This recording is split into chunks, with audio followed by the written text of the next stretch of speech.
From the high desert and the great American Southwest, I bid you all good evening, good morning, good afternoon, wherever you may be on God's great earth. And that's the whole earth, whatever time zone. Welcome. This is Midnight in the Desert, and I'm Art Bell. And tonight, baby, it's all you. All of you. That's right. Anybody who wants to get in tonight can get in, and I'm about to tell you how. Only 2 rules to our show. No bad language. Don't need it. And only 1 call per show. Well, okay. Let us thank everybody. Telos for the great sound. And, oh, it is great, too, let me tell you. Telos and Joe Talbot here in Pahrump. What are the odds of the big guy in Telos being right here in Pahrump? Almost 0, right? But he was here, and here we are. Keith Rowland, my everlasting webmaster. Dr. J, producer. All of you. The Bell Gab website. People who love our Bell. The Midnight in the Desert group. And a whole bunch of other groups that are springing up. Stream guys, getting it to you. LV.net, getting it to me. And, of course, sales and Peter Eberhardt. He's like the guy who gets the money. So, that's all out of the way. As I said, open lines. Anything goes tonight. Now, I have asked for your best paranormal experience, whatever that would be. I've had, a few in my life. And so that leads me to believe that a lot of you have had them too. So I'm sure you have one that you would like to tell us about, perhaps the scariest or weirdest one, whatever that may be. We're open to it. Couple of items before we get started.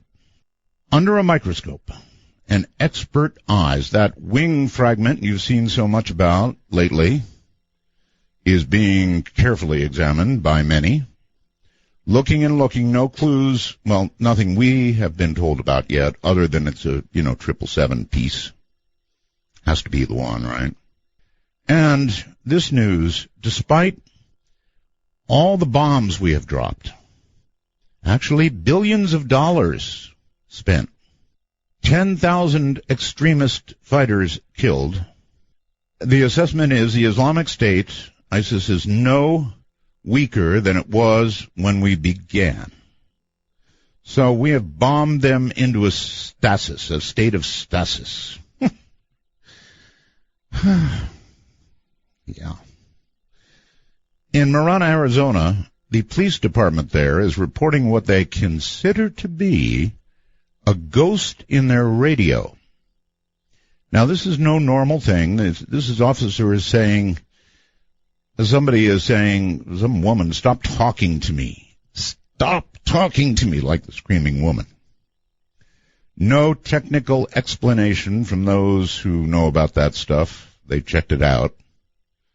So, they think it's possibly a ghost in the radio. There are ghosts in the radio, folks. And by the way, on the subject of ghosts, I've got one I want you to see. It's a ghost hunter's catch, and we put it up on artbell.com. Now, you're going to have to look very carefully. Look near the cannons. That's what I'll tell you. Look near and behind the cannons. And you'll get to see it. It's pretty freaky. I'm pretty big on paranormal, as you know. And there's a couple of items here that I think you might want to know about. Real history. Stuff verified over the years. Really paranormal. Stuff science cannot explain at all, but science admits it happened. Events, actually, that changed history. How about the blessing of the Roman Catholic Church itself? With some encouragement, the miracle of the sun, as it's called, was finally recognized as an actual biblical miracle on 13 October 1930. That's about 20 years after the event itself, and it was a doozy.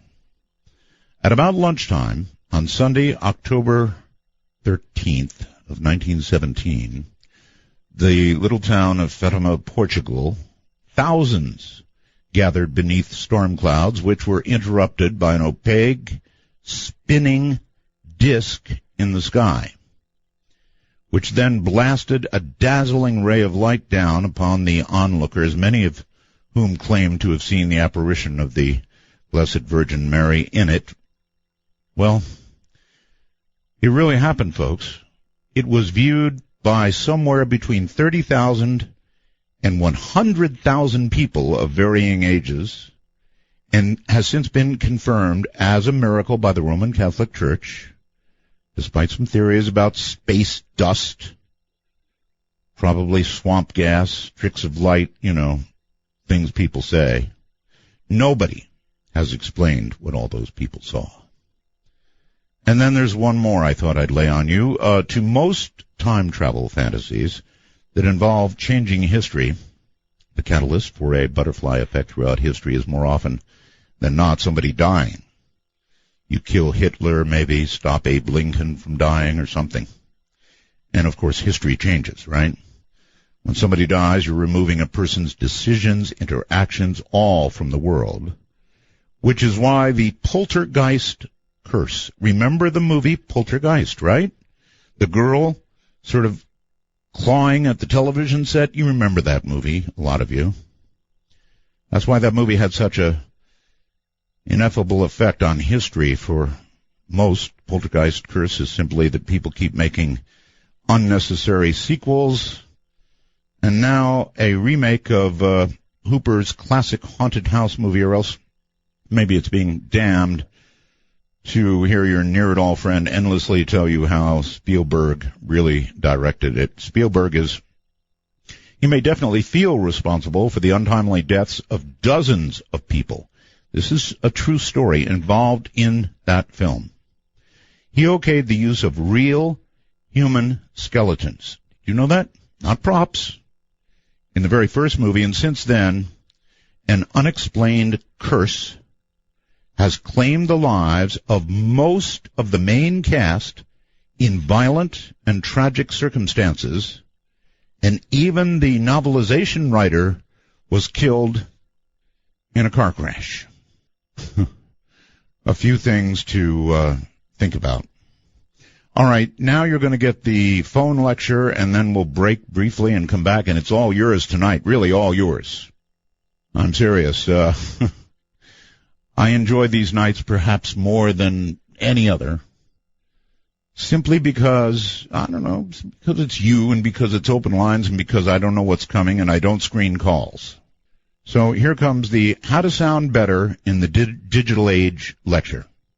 We've got a very good phone system here, so if you call in on the phone, try and use a landline. If you can't use a landline, try and use a cell phone that has 5 bars lit up.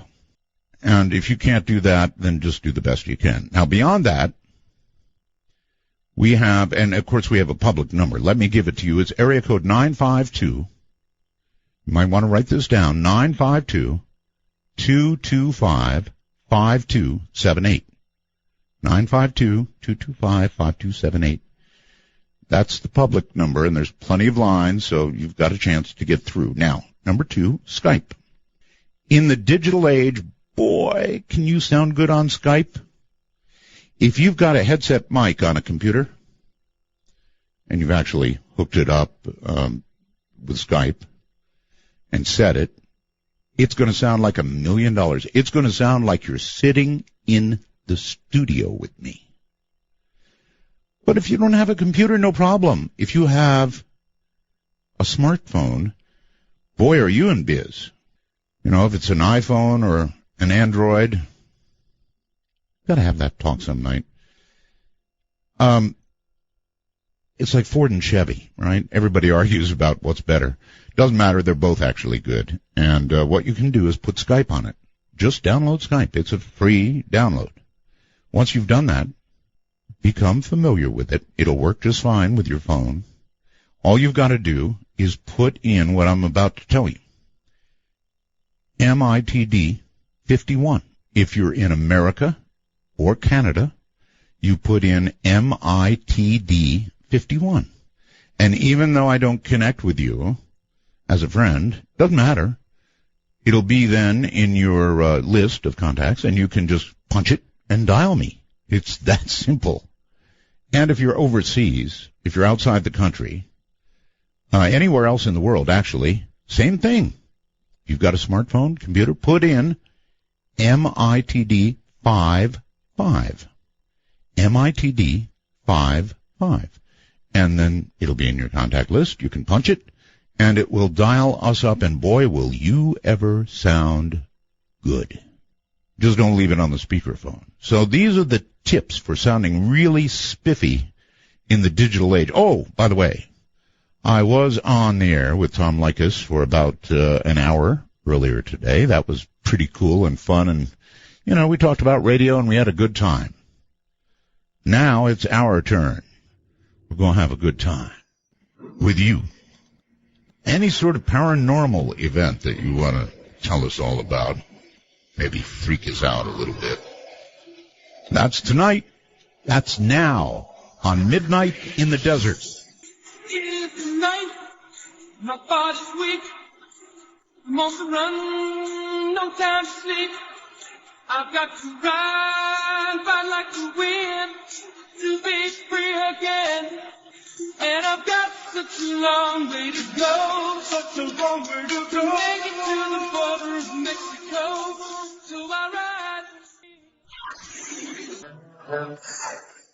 Somewhere in the hotel room that you guys started to realize that eternal fate is turning back on hand. 2 a.m. It's 2 a.m. Figure is gone. The gun's still warm.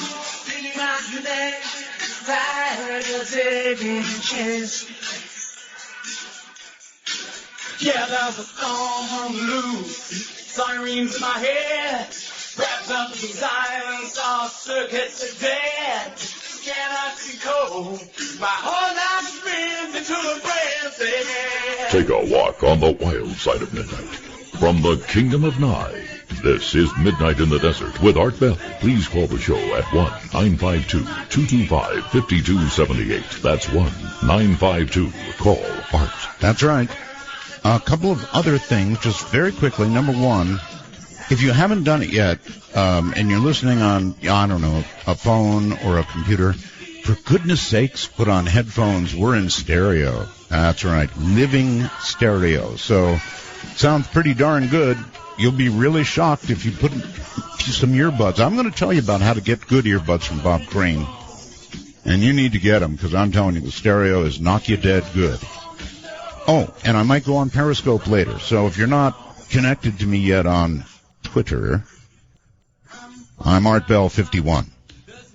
That's me on Twitter, ArtBell51. Then it will notify you when I turn Periscope on, and you'll be able to look at the back of my head. It's the only place to really mount this camera. Actually, it's my iPhone. Only place to really mount it. So, you know, if you're interested in watching the back of the head of a talk show host, go join me on Twitter at ArtBell51. But a lot of people asked for it. All of that in mind, let us go, I think, to our overseas line and say, hello, Robert, you're on the air. Hi there, Art. How you doing? I'm doing fine. Where are you? I'm in Melbourne, Australia. Melbourne, Australia. We hear from a lot of Aussies, Robert. Mate, your program is just so good. Okay, now get the respect. Listen, Robert. Wait. Get good and close to where your microphone is on your computer. Hey, I have to go right in here then. Yes, right in there. Are you looking at me, or am I just on the phone? No, you're just on the phone. I mean, I can see your picture. Oh, okay. Hi. Okay, so what's up? I just sent you an email a couple of days ago about Pine Cat. Wonder whether you read that. I don't think I have, so tell me. Okay. Well, basically, I was up there in 1967, and I'd hired a mini moke. I don't know if you know them. They're tiny little Jeep-like cars. And I was out in the desert. We were going to a place called Eagle Gap, and all of a sudden the car conked out. And I thought, it feels like the battery's gone, but couldn't find the battery. I opened up the front, not there. So you couldn't find the battery? Well, no. I'll continue, and you'll find out why. Okay. I've been there looking around, and car pulls up behind me, and a big guy about 6'3", quite wide, gets out. Says, what's the trouble? I said, I can't find the battery. He says, and these things, they're behind the left-hand rear wheel in the frame. Sure enough, it was. Really? Yeah. So anyway, put the wires on. He said, there's a pub just up the road, as there is everywhere in Australia. He said, let's go and have a drink. So we did, and we got chatting. And this is 1967. They were hippie days. We got into some pretty esoteric type stuff, you know. And he says to me, well, I work at Pine Gap. I'm going, wow, you know, tell me. So anyway, he was telling me that he was, I don't know what they call him. He's the sort of guy that hires people. What is Pine Gap? Pine Gap is an American base in Central Australia near Alice Springs. Yes, okay. They started building, I think, in the 50s. One of the first things they built there was a Tesla coil, so maybe that's some clue. Anyway, he told me that he worked at Pine Gap, but because he was Australian, he could only get down as far as a level 8. He said went right down. And he told me that they were messing about with anti-gravity. This is level 8 below ground. Yeah. Yeah, okay. Anti-gravity. That's what he said, yeah. You know, it figures if we really had anti-gravity, we'd probably take it to Australia. Yeah, well, we're upside down, aren't we? We're down under. So anyway, he told me that the technology came from crashed UFOs, which is... He basically told me the Roswell story, but in his case, they crashed somewhere between Russia and China. Sounds weird, but not so much. Not so much, really. I've often thought there must have been crashes elsewhere. Right. Well, this was 67, so I don't think the Roswell story came out till 70s, was it? 72 or something like that? Oh, no, it was out in 45. Oh, okay. Anyway, he told me the story, and he said there were beings involved who were, and these are his exact words, they were roughly 4 foot 8 inches high, with very thin vertebrae, which suggested they came from somewhere with a gravity less than ours. Sure. And I thought that was really interesting. A couple of nights later, I had a meal or a barbecue actually in the creek there, with him and 2 other guys who were from America. Yes. And they told me that they arrived on these great ships, planes that they come into Alice Springs quite regularly, Starliners, I believe they're called, and that they sort of moved into almost a replica of their own house there on the base, and that our government didn't even know they were there, and da-da-da-da-da-da. But I just, like, this is 1967, I just wondered, I'd be really interested if you could interview someone who sort of maybe knew more of what's going on there these days. Well, did you stay in touch with this guy?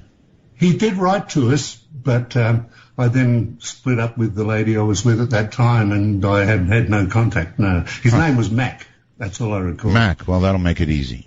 Mac, that you met in a bar. What makes you think that it was just more than 2 guys sitting around drinking, talk?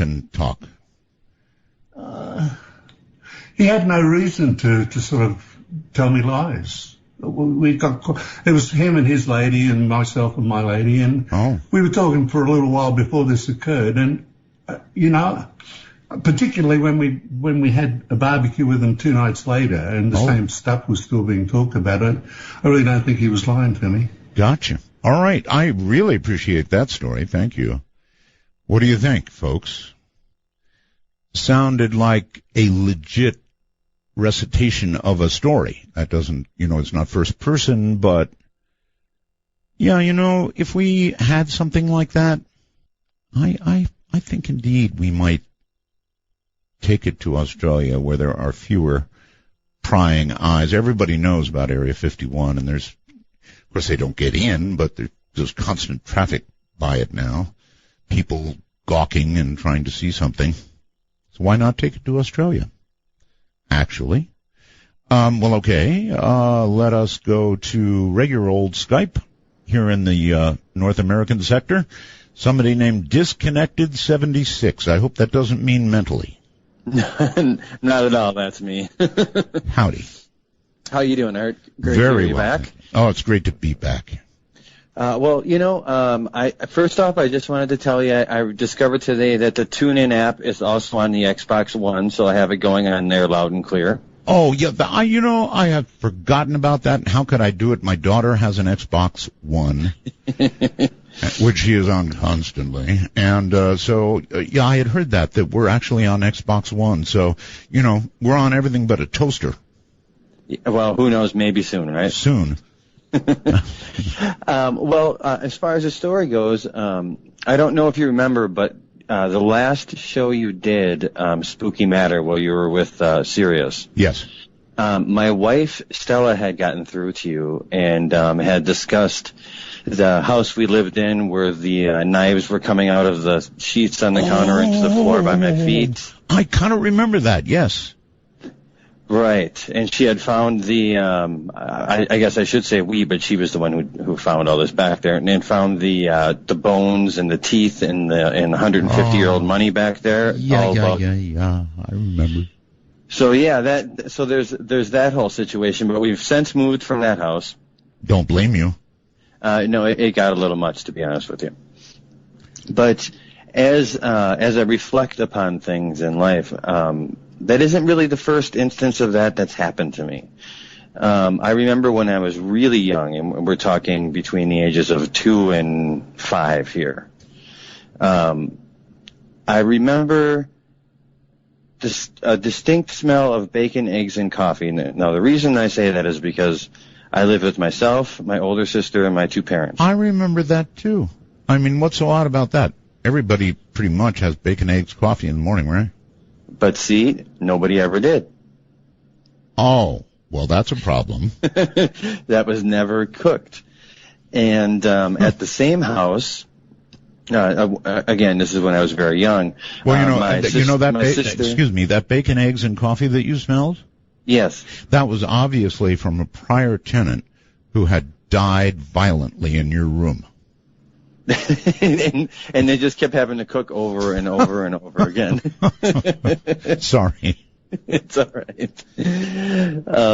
But in that same house, 2 more things of note for that house.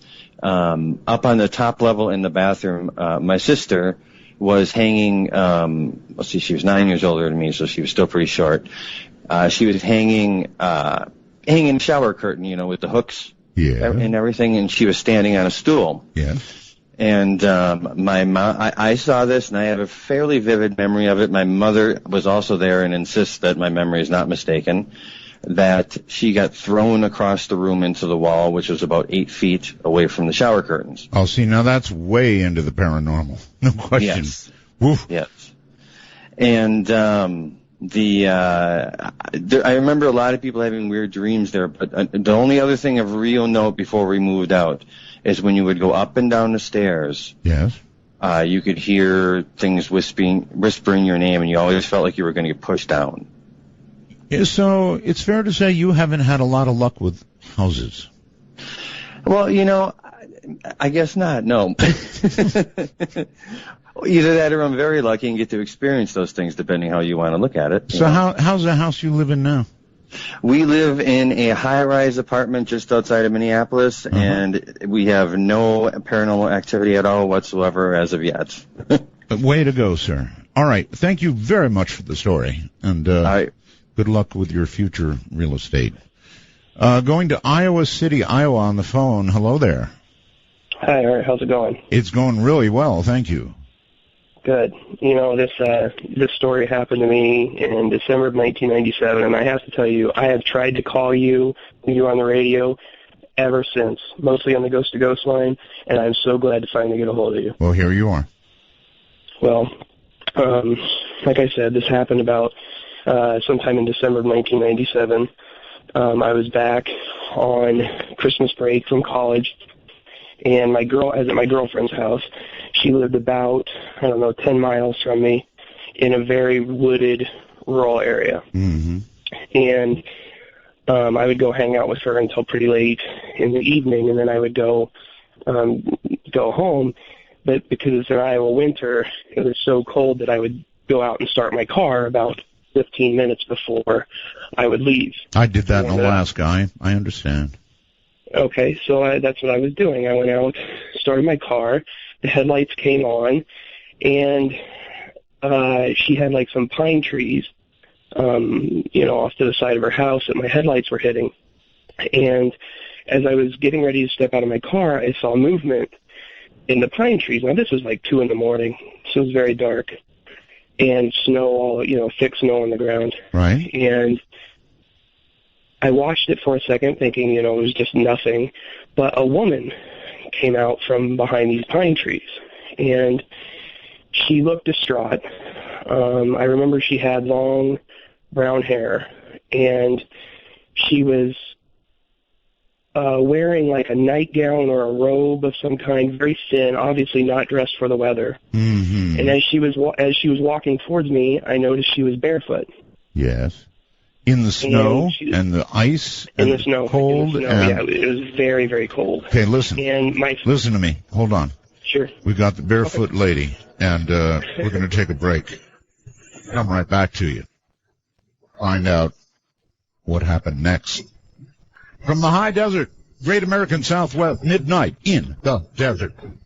For Dark Matter News, I'm Leo Ashcraft. A jail inmate in Arizona is hospitalized after authorities say he pulled one of his eyeballs out of his socket. Officials say detention officers making routine checks Thursday night saw blood on the window of Corkill's cell door and found that he had pulled his right eyeball out of his socket with his fingers. Doctors were unable to save the man's eye. A Texas businessman used an app to find his iPhone in a rural pasture after it fell about 9,300 feet during a flight from Houston. Wilson says he and a pilot were traveling home Monday in a Beechcraft Bonanza when a pressure change caused the passenger door to open slightly. Wilson didn't realize his cell phone fell out until after landing. He and an employee used an app to narrow the search down to near Jacksboro, more than 50 miles away. The pair set out on their search Tuesday and ended up in a rural pasture. They found the cell phone under a mesquite tree. And believe it or not, the cell phone still works. That's one heck of a cell phone. This is Dark Matter News.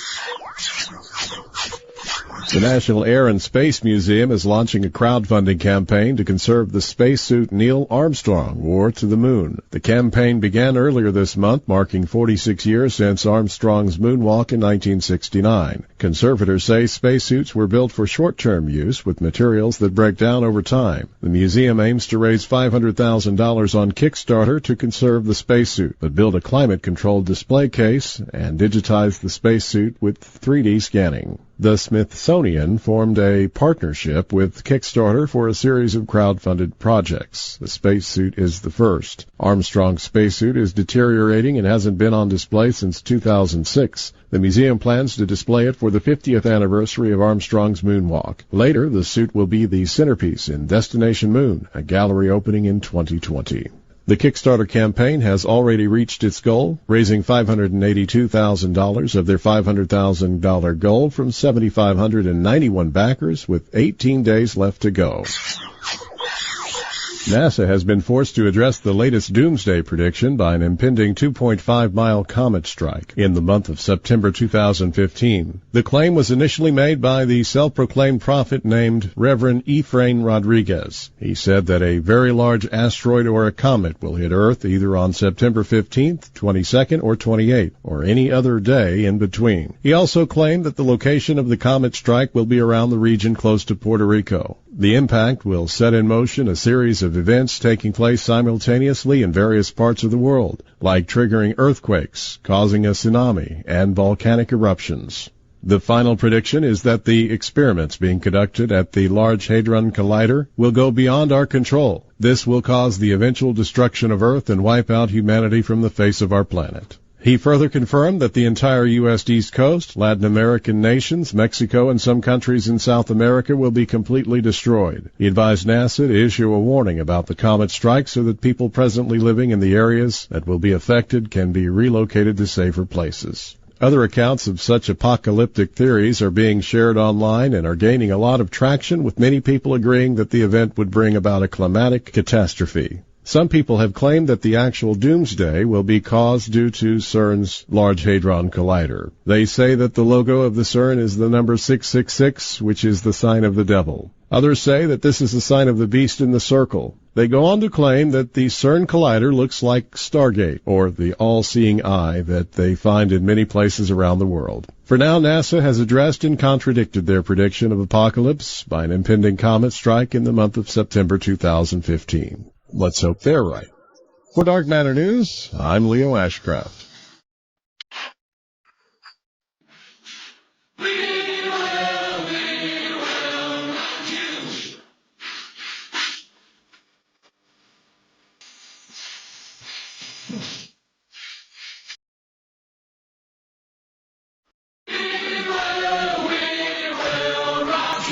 Want to take a ride? From the high desert and the great American Southwest, this is Midnight in the Desert, exclusively on the Dark Matter Digital Network. To call the show, dial 1-952-CALL-ART. That's 1-952-225-5278. We are rocking you, and somebody needs to send me a message through the wormhole telling me if we are indeed on Periscope right now. So I'll be checking that. I don't really know. I think I started it up, but, well, I'm still learning about all this. All right, we've got a scantily clad lady, barefooted in the snow and ice, with the headlights of my collar bearing down on her. And what happened? Well, I got halfway out of my car, and I said, ma'am, because she was kind of heading for my car, but it was obvious she wasn't paying attention to me or the car. Right. She was stumbling. Right. And I said, ma'am, and she didn't respond at all, and I said it again, and she didn't respond at all, and suddenly I got very spooked, and I slammed the car door and ran back to my girlfriend's house. Uh-huh. And she could tell I was spooked. And in my mind, all these things were going on. I knew that there was a nursing home not too far up the gravel road, like on the edge of town. Okay. And my girlfriend actually worked in the kitchen department of that nursing home. Yeah, I was going to ask you if she was stumbling like she was sick or what? Yeah, she looked distraught. Okay. And so I told my girlfriend what had happened. She grabbed the phone, and we went outside. And my girlfriend instantly started laughing and calling me a jerk, thinking I was making a joke because she was nowhere to be found. Yes. And I kept insisting that this happened. Right. But she pointed out that in my headlights there were no footprints at all in the snow. Huh. And so we kind of looked in the ditch a little bit, and my girlfriend refused to call anybody. She thought I was joking. So you probably said, honey, with something this scary out here, I've really got to stay with you tonight. Well, let's just say that if this woman was trying to warn me from my girlfriend, I should have listened. But she refused to call anybody, and I started questioning my own sanity there, that I must have been seeing things, so I went home. And like I said, it's about a 10-minute drive on a very dark gravel road. Right. And I used to listen to you because it was early in the morning, and so I'd stay freaked out on that road all the time because your show always freaked me out. My show freaks me out half the time. Well, so the next night, same thing. I was at my girlfriend's house. I go out to start my car, and I'm spooked, but the same thing happened. The woman you're came kidding. out. The same lady and everything? Same lady, same stumbling from up behind the same pine trees, and same thing. I ran back in the house, but this time I didn't say anything. Wow. When it came well, back, I don't blame you. So go ahead. I wouldn't have said anything either.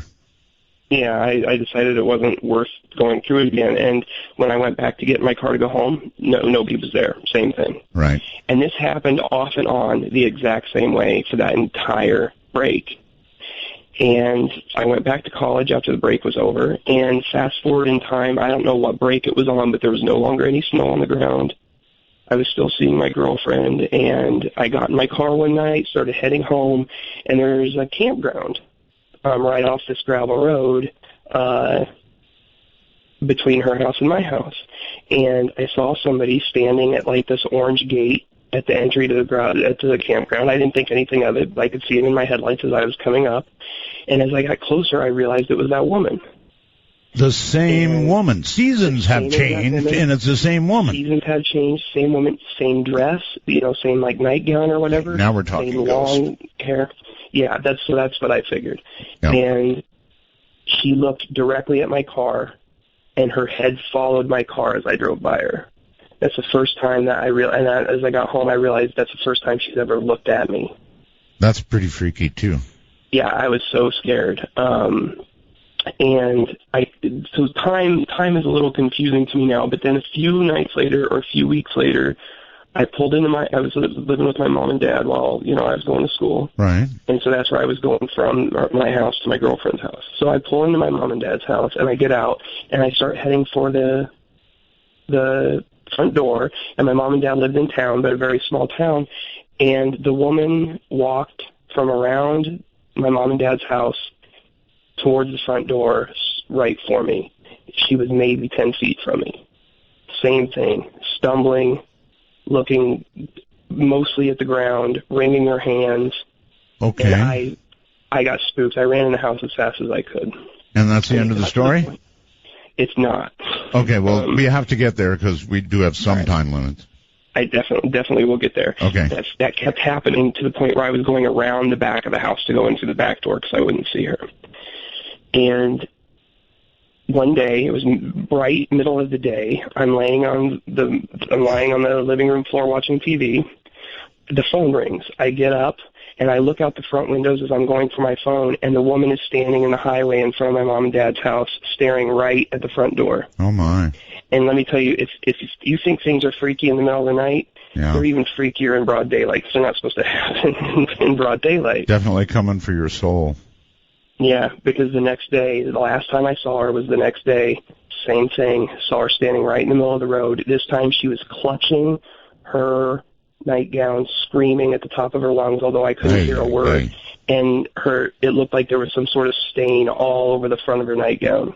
Well, she was looking directly at the front door, and I've never seen her since. God, this is a message for you. But what happened with the girlfriend? Oh, I got rid of her not long after that. Maybe that was the message all along. All right, thank you very, very much for the call. The lady who kept coming back until she didn't. All right, let's see. I'm trying to make a circuit here. Going outside the country somewhere, you're on the air, YLP. Hi, Art. How are you? I'm well. It sounds like another Australian to me. Indeed, I've been made aware that there's been a lot of Australians on the air tonight, so I'm glad that you chose me. Glad to have you. I must admit that I've not listened to your show very often, but I went and visit my boyfriend at the end of last year, and he introduced me to you, and since then I've been fascinated by a lot of your discussion topics, especially Mel's hole. Oh, yes. I would surely, I'd love to hear from Mel again. Indeed, I wonder. So would I. Well, so. Actually, Mel is supposed to be in Australia, actually. Oh, really? Oh, yes, yes. Mel contracted, sir, Mel contracted cancer and was last heard to have gone to Australia. So, I don't know what to tell you. Watch for guys around holes. Indeed. Sounds good. Well, okay. All the best for your ongoing show. Thank you. I'm very excited to continue listening to your exciting stories and those of others. Well, now we have you. You have one? Indeed. Thank you. Do you have the story? No, unfortunately, I don't have any fancy stories, but I very much enjoy hearing those stories of people around. Well, okay then. Thank you for calling, and cheerio. Cheerio. Okay. Bye. Take care. All right. Let's see, Skype here in North America. You're on the air. Hello. Is this me? It is. Oops. Oh, I am so sorry. Jack W. Jack W., buddy, I'm sorry. If I see you pop up again, I just did that by mistake. Maybe he's calling back. No, it's not Jack W. It's a Jack. Jack, you're on. Yeah, it is Jack W. Jack, buddy, you made it back. No, but I can't believe I got through. Is this the one and only Mr. Art Bell? It is. You're not Jack W., huh? No, unfortunately, I wish I was, apparently. You're another Jack. I'm a Jack. I am Jack from Miami, Florida. All right, Jack. Jack W., I'm glad sorry, I got man. through to you. Welcome back, Mr. B. Thank you. Thank you very much. No, and I mean that sincerely. Mr. Bell, I'm going to make it quick because I know we have time constraints. Yes. And the clock, and since you're the time traveler, so am I can empathize with you. Let me bring my point to fruition, as Sure. they say. Sure. Do you remember the interview you did with Father Malachi Martin in 1997 regarding to get to the point, the Vatican having built an observatory in Mount Graham in Arizona? Oh, yes. Thank you. Well, that being said and done, as they say, I remember the reply that Father Malachi, may he rest, had stated to you that in the highest levels of governance at the Vatican, they were observing something in space that may be of great importance in the future. That is. You remember that? Well, I don't remember him referring to a specific thing. No, I know, but vaguely, do you recall that he did make reference to, and you can correct me if I'm wrong, because I might be now, mind you, that they were observing something that would be of some great importance in 5 to 10 years in the future? No, I don't remember that detail. I remember the Vatican was watching for something. Now, well, I'm not sure what that something was, frankly. Why? No, I can tell you this, sir. You can't believe how I'm calming down. I'm excited because I'm talking to you. Okay, what do you think they were looking for? I don't necessarily know, and I'm not going to get theologic or being in theology and complicate a wonderful conversation that I am enjoying myself, mind you. But what I'm trying to say, sir, is it was almost prophetic. He said within 5 to 10 years into the future, this would be of some relevance, okay? Mm-hmm. Well, in 2007, the Vatican had a conference with certain representatives of the Jesuit order from Mount Graham. Right. In 2009, they had, and there's a method to my madness here, so follow me, and I'm trying to be fast because I know you're looking at the clock like I am. The situation is that your name has come up many a time in a prophetic sense with regards to, Mr. Bell, the fact that a conference was held in 2009 at the Vatican with both atheists and religious representatives of the various different scientific disciplines regarding the possibility of what possibly could be an influence or a change on Earth from something that may come from, shall we say, possibly out there, maybe? So that conference was held, and your conversation with him was of prophetic, shall we say, relevance to Well, did you hear Leo Ashcraft's newscast a little while ago? Something? No, I didn't. I apologize for that. I wish I had. Why? Could you bring me up to date on that? Well, he was talking about asteroids and doomsday and stuff like that. I vaguely heard some of that as I was trying to see if I could catch in. Yes. Well, doomsday, doomsday and asteroids would be something that the Vatican would be definitely on the lookout for. Well, I wanted you to know that your name has been mentioned many a times in relationship to that particular. I'm trying to find the words because I'm looking at the clock myself, as you probably are. That your point and that particular question that you asked, sir, was extremely relevant to the fact that conference was held in 2009. Well, there's one thing, sir, I don't want to be part of, and that's prophecy. No, and I apologize if I infringed on anything like that. No. Look, listen, I don't want to lose you. I want to keep you. You know what I'm saying? I mean, I like listening to you, and I don't want to be part of any prophecy either. But what I'm saying is that there is some correlation, and what is your take on that? I don't know, because I don't know what it is that we're talking about, specifically. I'm sorry, I can't help you out. I miss Father Malachi Martin so much. I know all of you do. And I don't want to say that I'm looking for another Malachi, because I'm not going to find one, but I have found an interesting priest. And I'm going to leave it at that for now. As you know, I don't advertise guests ahead of time for extremely good reasons. But I'm telling you that I'm on to something. I guess that's the best way to put it. Let's go to Sedona, Arizona on the phone. You're on the air. Hi. Hey, good evening, Art. How you doing? I'm doing well, sir. Long time fan. I first heard Art Bell back in the 90s when Strange Universe did a feature on you. Oh, that's right. I've been listening religiously since. I'm an advanced quantum mechanics physicist, and I'm sitting here with the illustrious, beautiful Linda.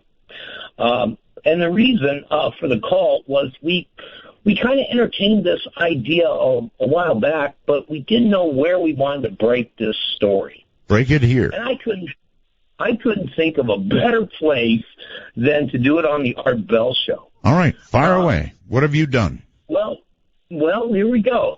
It was about a year ago, wasn't it, Linda? Back in it was like last year in March.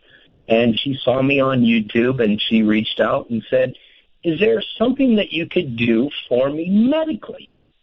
I said, "Well, I do take a few select cases from time to time on. Tell me about yours." Okay, well, when you keep saying Linda, you're not talking about our Linda Moulton Howe, right? You used the last name. I don't want you to do that. I'm sorry, I had to take it out. Linda is your friend? Yeah, best friend. Best friend, okay. And there you go. And so about a year ago, when she found me on the web, she reached out and asked me if I would help her in her medical condition. Okay. And so what we did, Linda here was pretty much shattered from nose to toe in a terrible drunken driving accident. Drunken driver hit her and it smashed her entire body. Her pregnant son was born in a coma. Oh, my God. He's doing good today. But Linda has went through about, 12 now? Lost count, yeah. She's went through about 12 botched surgeries. They've cut nerves. They've left her to a state where she would never walk again. Oh, my. Very bad, yes. I took on this case, and Linda's pretty happy to say that we walked across the island that we live here a mile. She runs up and down three. She runs up and down three flights of stairs. We don't have a lot of time, but what did you do for her? Well, we use frequencies. She dropped her off all of the meds. We now use frequency-based technology that I've designed. Okay, but how do you deliver? Hold on. How do you deliver the frequency? Is it an audio frequency? Is it a frequency of radio waves, RF? What? We do it via text message, Art. Really? This is the most advanced way out there. How do you text? I'm sorry. How do you text a frequency? Well, it's a standard text message, yes. A picture image, and then we attach a specific vibrational code frequency, and then I use the telephone number as the quantum entanglement code, thus matching the telephone number with the image once it arrives, and you get about a 10-inch field. Now you understand. This sounds pretty crazy and wild, right? Well, I have 2 world records that have been tested. Okay, I'm not going to argue with you. I'm just saying it. You understand. It sounds pretty wild. Yeah, it sounds pretty wild. Okay, so I hear Linda. Yep, I hear Linda in the background. Linda, I want you to come to the phone and tell me if you've been cured by text frequencies. Well, it started on a text frequency. He also has a Digimens program that runs similarly. So I've had several treatments with that, and the holographic treatments with the text. And nerves were regenerated that were cut for 16 years. Wow! So you're here to testify, Linda, that it really works. Oh, it really works. It's beyond work. Yeah, there's about 1,800. What does she mean beyond works? Well, I need it beyond words because, as a matter of fact, when I discussed all of the problems I was having, because I wasn't only just the accident, I've had multiple problems with improper medical treatment. And a few years back, I was actually had a doctor empty a bottle of Buvicaine into my main valve at a routine checkup. Well, you sure do sound happy now, Linda. Yeah, well, I'm doing great now, better than I have been in 17 years. So it's something to be really excited about. It certainly is. All right, thank you very much. Text frequency treatments. I've got a bad back. Maybe I'll ship you my cell number. She's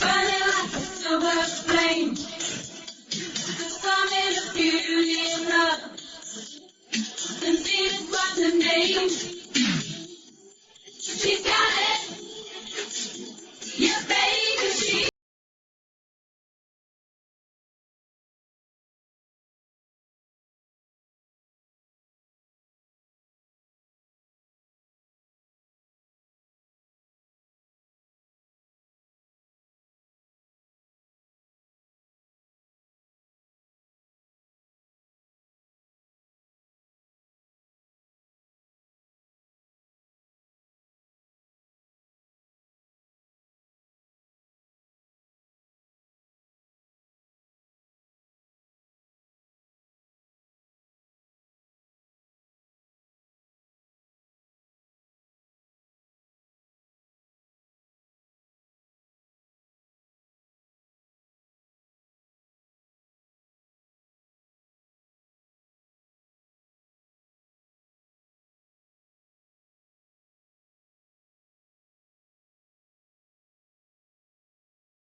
Dusk and dawn. From the high desert, it's Art Bell's Midnight in the Desert. Now, here's Art. Well, now here I am, and let's see where to go. It's open lines. We're talking about any paranormal event that's happened in your life that you think others would find interesting. There obviously are many. Let's go outside the country this time and say hello to somebody who names themselves the Darkness 97. Good morning. Good morning. Yeah. I don't know if you remember your first test show, Mark. Me. Of course I do. Why? Because I was one of the first callers, Mark. I was giggling all the time. I see. And you are in Australia? No, I'm in the UK. Oh, I'm so sorry. That's a pretty serious error, geographically and otherwise. Okay, in the United Kingdom. Excellent. Yes. And I'm sure glad to have you. Yeah. You know, we don't get too many of you over there, and the reason is at time. It's really sad, but what time is it there? It is 6:02 in the morning. Yes. So in other words, unless we can catch somebody with a cup of coffee and a real serious story, we're unlikely to hear from people at that hour. Anyway, it's good to have you. Thank you, sir. I have a quick story for you. Yes, sir. The apartment that we live in, we've lived here for 26 years, and the first Christmas that we were here, our doorbell plays 30 tunes. It's one of those tune ones. And the first Christmas day, 7:30 in the morning, it played the whole, went through the whole list by itself. By itself? Yes, sir. And there was nobody at the doors, either of them. So, do you consider that to be a scary horror or a miracle of Christmas? Well, this is the thing, because the following Christmas we were sat round eating our lunch, and this was obviously afternoon, and it did the same thing, and that was the following Christmas. Well, that really sounds like a Christmas miracle to me. Probably. Well, that's kind of a cool story, really. Did it ever happen again? No, it's just the first 2 Christmases we were here. No, I would say that's really cool. And I think if it happened to me, I would consider it to be a Christmas miracle. Excellent. I really appreciate your story. Thank you. Some paranormal things, can be miracles, right? And that's kind of what that sounds like. If it automatically played twice, 2 Christmases in a row, yeah, I'd consider it a miracle, sure. Oh, what the heck. Outside the country one more time very quickly. Scott, hello, Scott. Hi. Hi. Where are you, pray tell? Vancouver Island, British Columbia. Wrong line, Scott. Huh? Wrong line. People waiting. Well, I do, but you see, you're supposed to call MITD 51 if you're in North America, and you definitely are. Yeah, I could not get an answer at that. And well, I understand the problem is I can't get a hold of a radio station to listen to you, so I tried calling the Skype number. That was the only thing I could find. I understand. Okay, well, I'm sorry, but I've got to leave you. Try MITD 51. There are so many waiting that it's just, it's not fair. Here's James. James on Skype North America. You're on the air. How's it going, Art? It's going well, sir. Yeah. Extinguish your device immediately. I got the computer going. Cool. Okay. I have something that's going to touch hold of you because you were on Kadena. Scott, I still hear it. You do? Yes. Now it's going. I was indeed at Kadena Air Force Base. Right. Okinawa. Yes. Towards Naha on Highway 58, there was a base on the right-hand side that was called Camp Kinzer. Do you remember that Marine Corps base?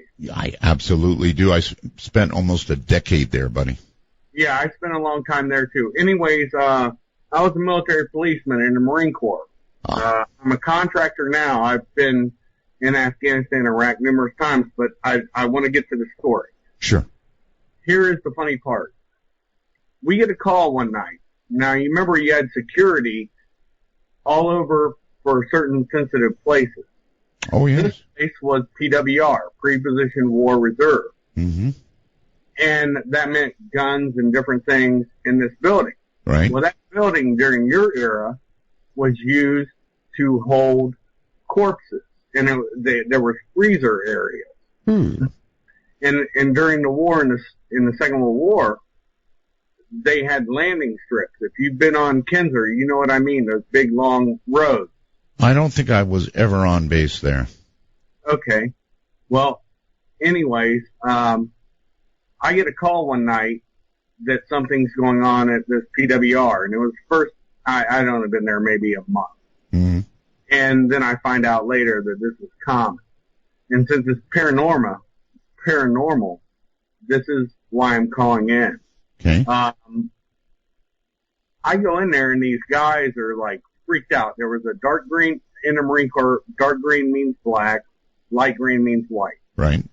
There was a mixed couple guarding. Okay. And the dark green was ashen gray. I'm not joking you, my brother.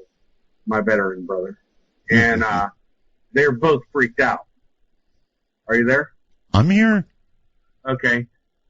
Anyways, what ended up happening was they were speechless and they're just pointing. So I go in there to check it out. Now, I'm walking through the boxes and the different things that are in there, and I see an apparition. And it was like midriff. There was no bottom, but there was a top in form. But remember how looking through... Well, are you saying like half a body? Well, do you remember how looking through the old night vision? I'm a cold warrior, too. I was in the Army before I went to the Marine Corps.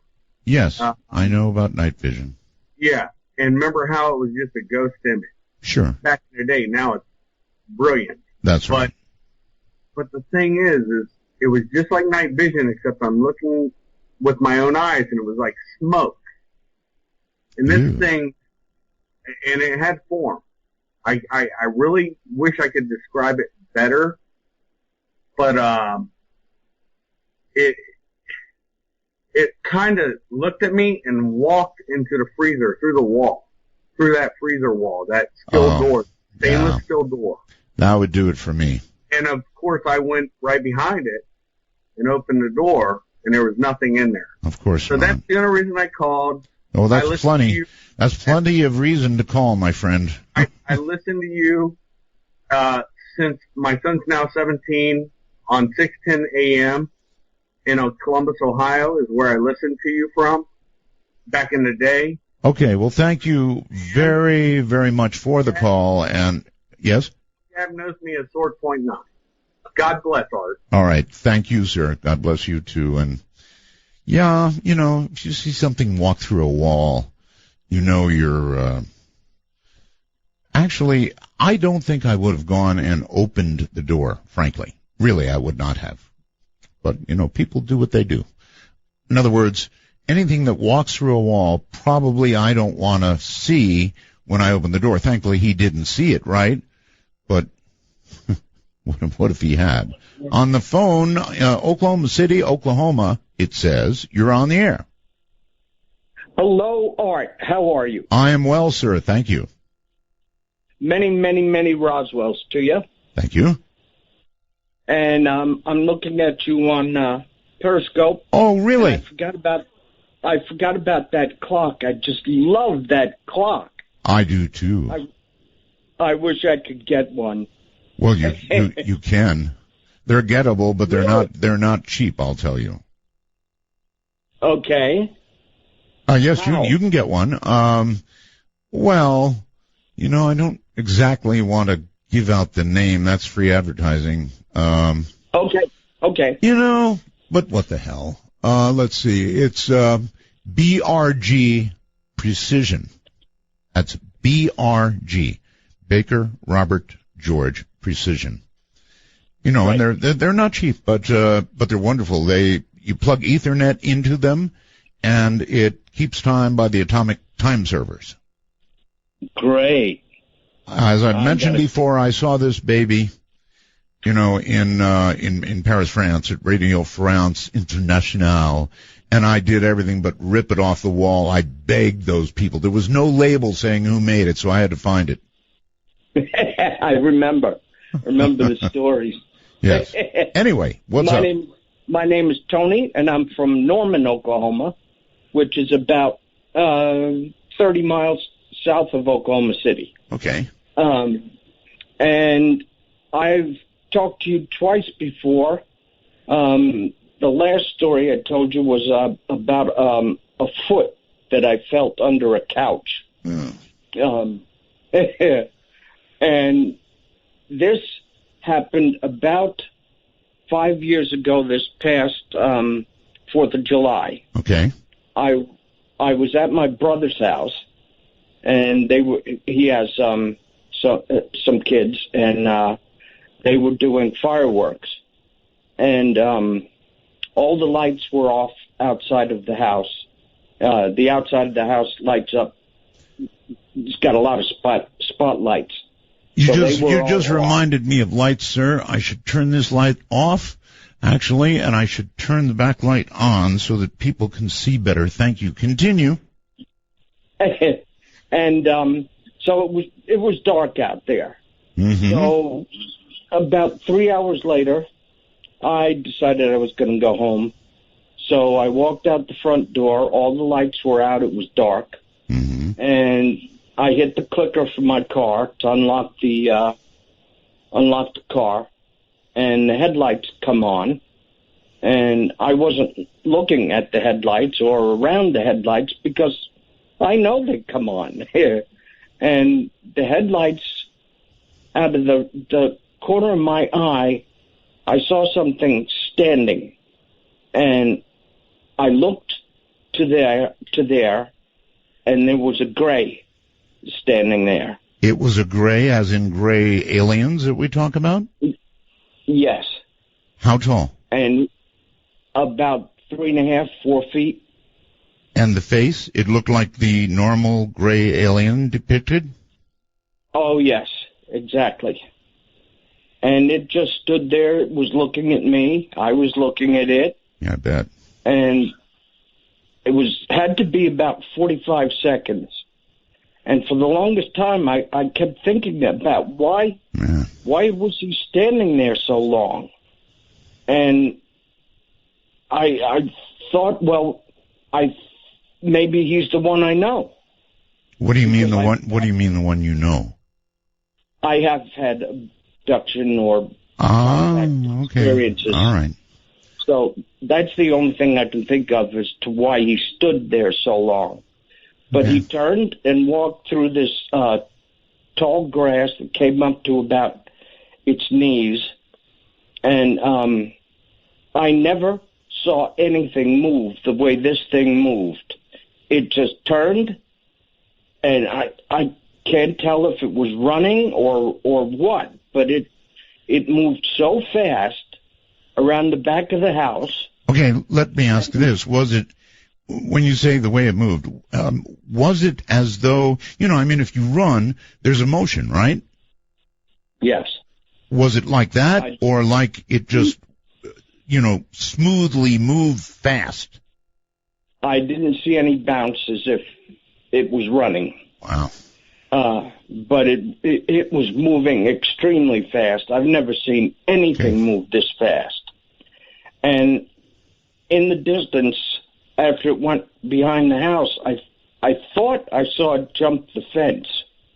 And it had to be about 30 feet if what I saw was that. And I'm pretty sure that's what it was. So I turned around, I went into the house, and everybody was watching TV. There was about 10 or 12 people there. And yeah, what do you do? Interrupt 10 or 12 people watching TV? Guess what I just saw? I stood in front of the coffee table, and my brother and his wife were sitting on the couch beyond that. Right.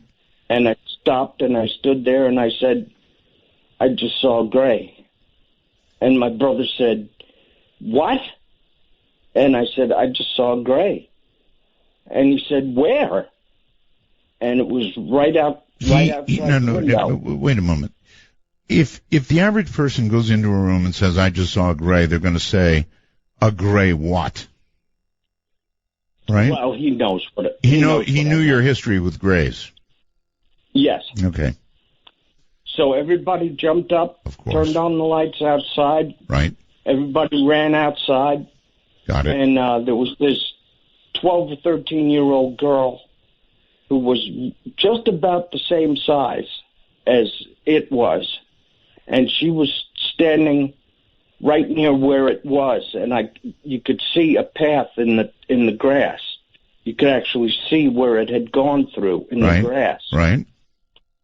And the next day, they said that they had two dogs, and one dog you would have to drag him in out of the rain. He didn't like to come in at all. Yeah. And this dog, the next night, ran to the back of the house, came in the front door, ran to the back of the house. The other dog would not go near the front door. My brother wouldn't go in anywhere near the front of the house, and neither would his wife. And they said that there was, I can't remember now what they said, but there was something going on outside that apparently scared the dogs or whatever. And I don't know why, but I wasn't surprised. I wasn't shocked. I wasn't afraid. It was just there, and I looked at him, and he looked at me.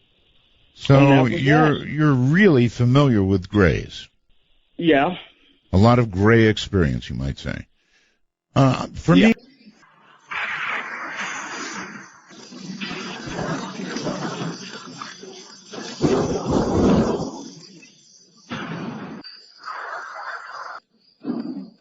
Can you tell?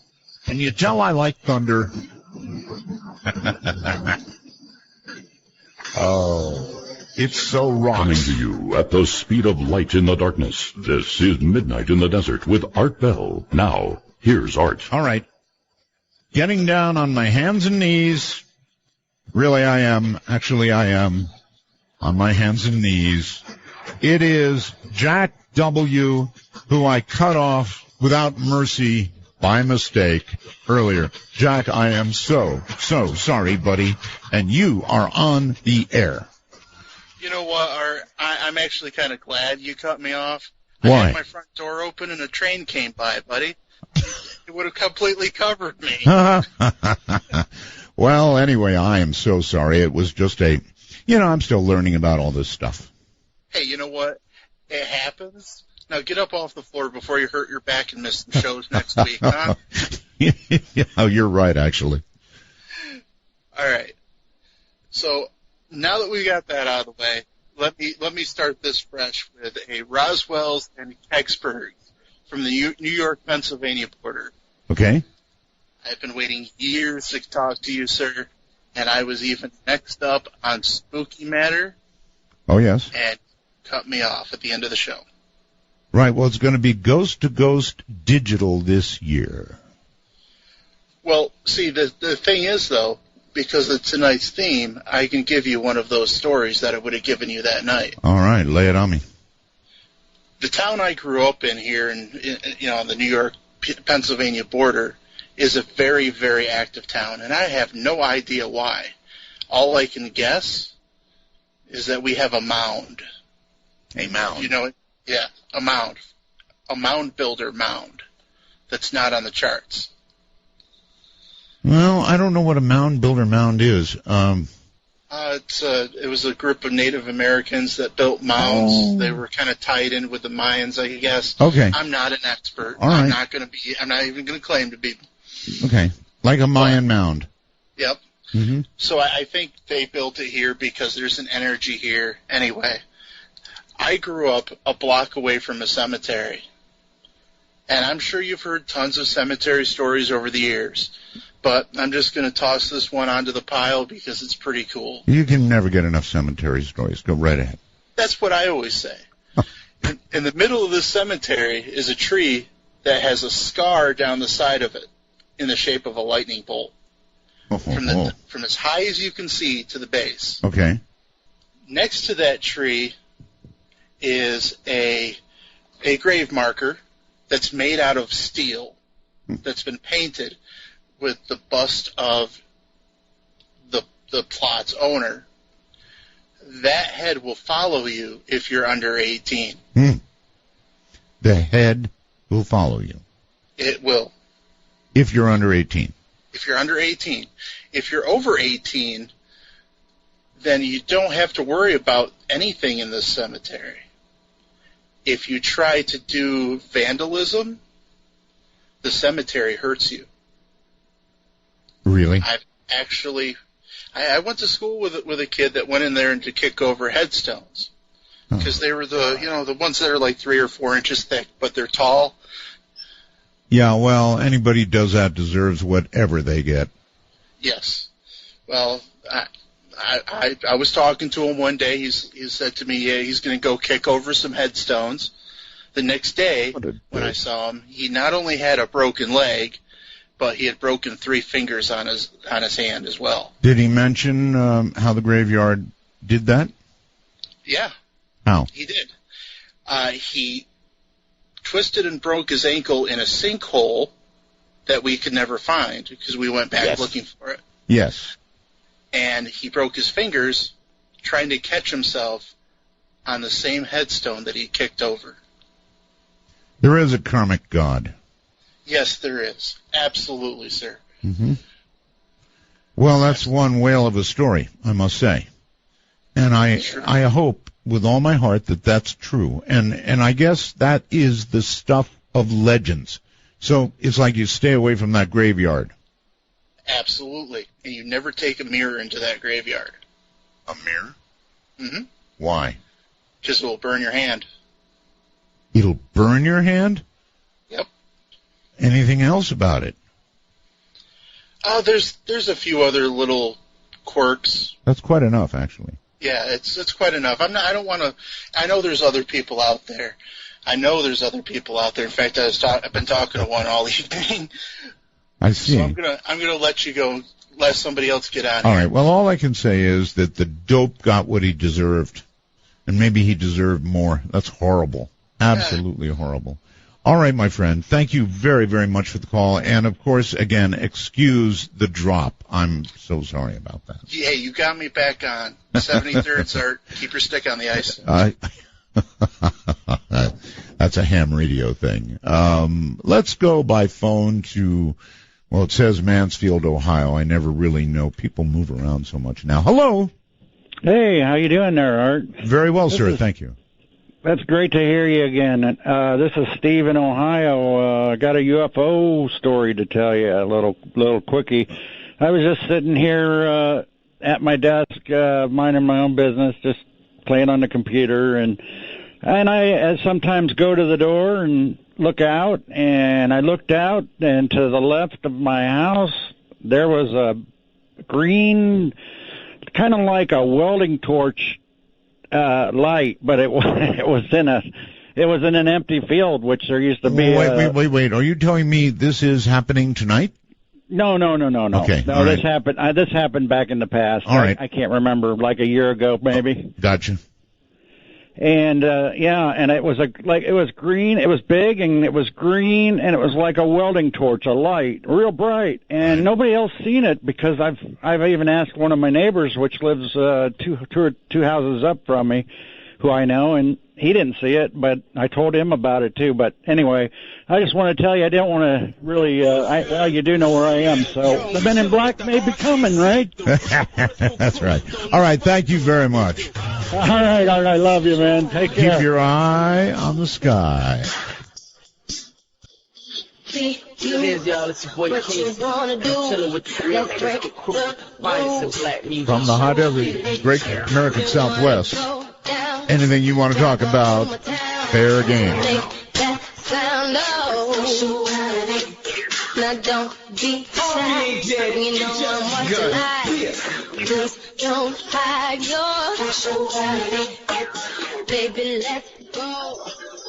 For Dark Matter News, I'm Leo Ashcraft. A Texas man was wounded after he fired a gun at an armadillo in his yard, and the bullet ricocheted back to hit him in the face. Cass County, Texas Sheriff Larry Rose said the man, who was not identified, went outside his home in Marietta, Texas, at around 3 a.m. local time Thursday morning. He spotted the armadillo on his property and opened fire. The animal's hard shell deflected at least one of 3 bullets, which then struck the man's jaw. The man was airlifted to a nearby hospital where his jaw was wired shut. The status of the animal is unknown. The sheriff said the armadillo could not be located. The professional wrestling legend known as Rowdy Roddy Piper has died at his Hollywood, California home. He was 61. Piper was inducted into the WWE Hall of Fame in 2005. He was also named one of WWE's top 50 villains. A new video shoot at the site of the Battle of Gettysburg in Pennsylvania has gone viral for telling the story of the haunted site. Over 150 years ago, the battle took place in the middle of the Civil War, lasting for days and taking the lives of many Americans. Ultimately, the battle is known for tilting the war in the favor of the North and shaping the fate of America. Even to this day, the town is said to be haunted by the soldiers who brutally lost their lives in the battle. Take a look at the video yourself at artbell.com. A massive fireball soared through the sky over Argentina, triggering a wave of social media posts. The mesmerizing show, which lasted just a few seconds, colored the sky green. The bright object could be clearly seen from Argentina's capital of Buenos Aires. Other reports of the dazzling display came in from Brazil's southern state of Rio Grande do Sul, as well as neighboring Uruguay. Most of the observers said the spectacle lasted for some 10 seconds as the massive fireball burnt up in the atmosphere. Witnesses reported that no sound was heard. Social media was subsequently bombarded with pictures, videos, and images of the event under the hashtag Cielo Verde. Hundreds of internet jokes about the origin of the phenomenon immediately followed, with the most viral suggesting that the celestial object was none other than the ball Argentinian striker Gonzalo Higuain infamously kicked high above Chile's goalposts at the recent finals of the Copa America Football Championship. Take a look at yourself. We've compiled several of the photos and videos for you at darkmatternews.com. Earth is entering a fast-moving stream of solar wind. In response, NOAA forecasters estimated a 60% chance of polar magnetic storms today. For those in high latitudes, tonight is the night to watch for these auroras. There's a full moon tonight, the second one this month. According to modern folklore, that makes it a blue moon. If you go outside tonight, look up and you'll see the sky filled with blue moonlight. You might see something else as well. The Southern Delta Aquarid, SDA meteor shower, caused by debris from an ancient sun-grazing comet. This shower produces 10 to 20 meteors per hour every year in late July. If you can't get outside tonight, take a look at darkmatternews.com for one that was recorded over North Carolina on July 29th by NASA's network of all-sky meteor cameras. The SDA fireball exploded behind a cloud, producing a bloom of light almost as bright as the waxing blue moon. So no matter where you live, the best time to look for the Southern Delta Aquarid meteors is during the hours between midnight and dawn, when the constellation of Aquarius is relatively high in the sky. The long-lasting shower is active from mid-July to late August. It overlaps with the more intense Perseid meteor shower, which peaks on August 11th through the 13th. Meanwhile, the best time to look for the blue moon is, well, any time tonight. It's up all night. And be sure to take your cell phone along with TuneIn and enjoy Art Bell's Midnight in the Desert and enjoy the Blue Moon, Comets, and Aurora show this evening. I'm Leo Ashcraft for Dark Matter News. Hi, I'm Asia Bell, and it's very late, so I'm sleeping now. But you're awake, so call my daddy because he's awake too. The number is 1-952-225-5278. That's 1952. Call Art. Hello, everybody. Midnight in the Desert on an open line. Any paranormal experience kind of night. Anything on your mind is absolutely fair game. Going outside North America, perhaps, you're on the air, somebody dubbing yourself Mr. Cool. Oh, my God, this is me. It is. I got through. You did. I can't believe this. Are you cool? Just a shout out to all the rest of the Bell Gabbers out there and Roswell's out. Oh, yes. I can see you on Periscope as well. Well, not now you can't because I stopped it. Before I was. I turned it over. I was on Periscope. I often worry that I don't hit it right and start it, but apparently I did. Okay. I just wanted to ask you what you thought of Jurassic World. I loved it. Yeah, I thought it was amazing. It really was good. I did enjoy San Andreas more. San Andreas really freaked me out, but Jurassic World was also a triumph of CGI. Yeah, it was amazing. I'm really, really floored by. I can't believe the sound quality. The sound quality. I mean, you sound incredible. Yes, things have changed. Where are you? You're, of course, in Melbourne. Melbourne, Australia. Okay. It is amazing, isn't it? I mean, it's like you're sitting here. Yeah. I'm talking off an iPhone, and I've got my earphones on, and it just sounds unbelievable. Yeah, amazing. Well, since you're here, you're a bell gabber, huh? Yeah. Okay, I've got a question on my computer, which says, bell gabbers want to know, what is the piece of paper taped to your clock? The piece of paper taped to the clock. Right. Which clock they're talking about? The clock that you have. There's only one clock here. The beautiful. You're saying that clock that you just mentioned before that everyone wants. Yes. That one. I'm going to answer because obviously there's not enough resolution for them to know what that is. So I drew a circle with a plate from my wife's kitchen, and I built what's called a commercial break clock. So that's all it is. In other words, it's got the times where if I'm smart, I roll music and head into a break. That's what the piece of paper under the clock is. It just has a circle and a music roll time, something I made up so I know I get enough music in just before break time. That's all. So the mystery is solved. Yes. I know that I'm going to ask a question, Art, and I don't know if, I know you've talked about the Ouija board story and you don't really want to disclose. And so your mission is to pry out of me something I have absolutely said I will not discuss. How about this? If I tell you what's circulating on the internet regarding that Ouija board story, can you tell me if that's true or false? I'll tell you what's being circulated on the internet. Yeah, fine. Go ahead. Okay. there is someone on the internet that said that apparently someone sent you a Ouija board, and that you received that Ouija board and you cut it up into little pieces and threw it in the trash can. And then the following day, you came in and apparently found it reassembled. And ever since it spooked you, and you just don't ever want to talk about the story ever again. The only part I'm going to verify is it was sent to me. Now, Okay. I will tell you that also sent to me was, and I swear this is true, the most evil-looking old doll you'll ever see in your entire life. It was in a plain box, you know, the old story of plain brown wrapper, no return address, and that was one evil damn doll. I'm telling you, it was bad. And that doll was hauled away by the trash guy. That scared the heck out of me. The Ouija board story, you don't get it. Just one final thing, and I know everybody probably wants to know this. Madman Markham? Yes. He's coming back? Madman is still alive as of probably about 3.5, 4 weeks ago. He said he would come back on the program. I probably might give him a call this weekend, see if he's up for it. I can tell you, he told me he's got a large warehouse, and he is scaling up his time machine. I didn't ask him where he's getting his parts. I know he's hard at work, and I still think he's going to French fry himself, but who knows?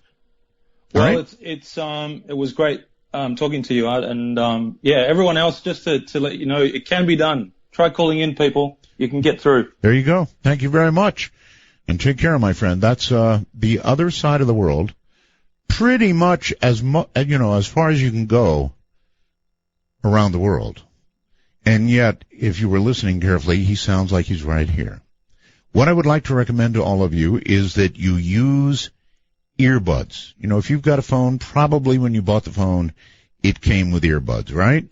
Try them. You're just not going to believe how good it really does sound, and you won't know until you put those earbuds in. On the phone in Ohio, I think. Newark, is that right? It's where I'm from, but I'm in Columbus right now. I work for the railroad, and they got me in Columbus. Gotcha. All right. Well, welcome to the program. Art, it is such a pleasure to talk to you. Bless you and your wife and your child. Thank you. Really, she's beautiful, and your daughter's just stunning. She is. I have an absolute quick story for you. It's not really paranormal, but I was in the military. I was in the Army 6.5 years, and I was in Korea. And out of the blue, one day they asked all of us to meet in the dining hall. And there was a female captain there, and they said she was what's the word I'm looking for? Like a priest, but not a priest. She was Protestant minister. Oh. And she had us go through a relaxation ritual, and she told us to close our eyes and put our heads down on the dining facility tables, and told us to imagine a babbling brook, and she hypnotized everybody in the company. And to this day, really, I do not know why they hypnotized us. Well, this is beginning to get a little paranormal, actually. Yeah, I'd never seen her before. Nobody in the company had ever seen her before. Or maybe just Abby normal. Yeah, and afterwards, you can ask my wife. I have absolutely no memory of my childhood or any long-term memory since that day. Now it sounds like a crime. I mean, she wiped you? I can't remember anything. She wiped you? I'm sorry? She wiped you? I have no idea. I have no idea, but I do not remember anything from my childhood at all. How about the rest of the people in the room? I've lost contact with all of them, and I've never really, it didn't dawn on me until I came. That was in Korea. I came back to the United States, and I'm with my wife. My wife's like, well, this happened in your childhood. I said, no, it didn't. Actually, that's a hell of a story.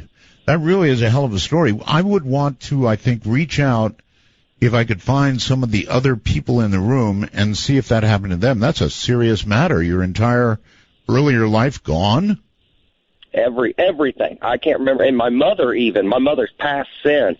But even my mother's like, well, you don't remember that when that happened? I'm like, Mom, I don't remember anything from my childhood. I remember nothing from, like, I'd say probably from the 9th grade before, from being born to the 9th grade. And I remember everything from, like, the 9th grade on. Man. You know, for a guy who said he didn't have a paranormal story, you're doing pretty well. I didn't think it was paranormal. It's just weird. And you're laughing about it. I wouldn't be. I very much appreciate the story. Thank you. That's pretty weird. I guess that would be the military experimenting on him, huh?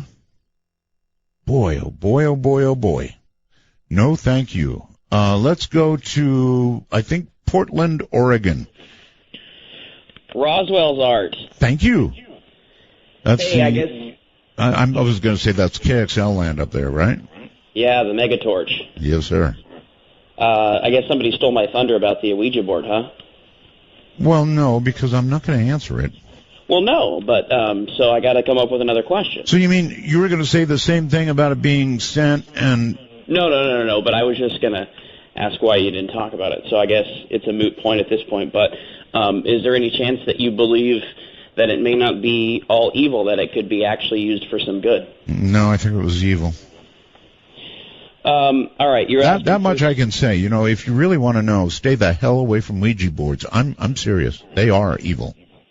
No, that's not right. Let me rephrase it. They're not evil. Ouija boards are the doorway to evil. In other words, it is your intent when you play with a Ouija board that does you in, not the Ouija board itself. Well, good. I'm glad we agree on that. Okay. I know you've been asking for some suggestions for the show, and so I just wanted to say that we love open lines, and so me too. Maybe if you would do more of those, even on a weeknight, even for the first hour of the show, we'd love that. But I also had two quick questions for you, because I am a radio guy, so I'm intrigued. Have you always run your board, and have you always worn a headset mic? Yes to both. I've always manipulated my own board. I've always run my own bumper music. Well, no, there's an exception to that. I really am wrong. I'm sorry, too. When I was working for Sirius XM, they took all the phone calls.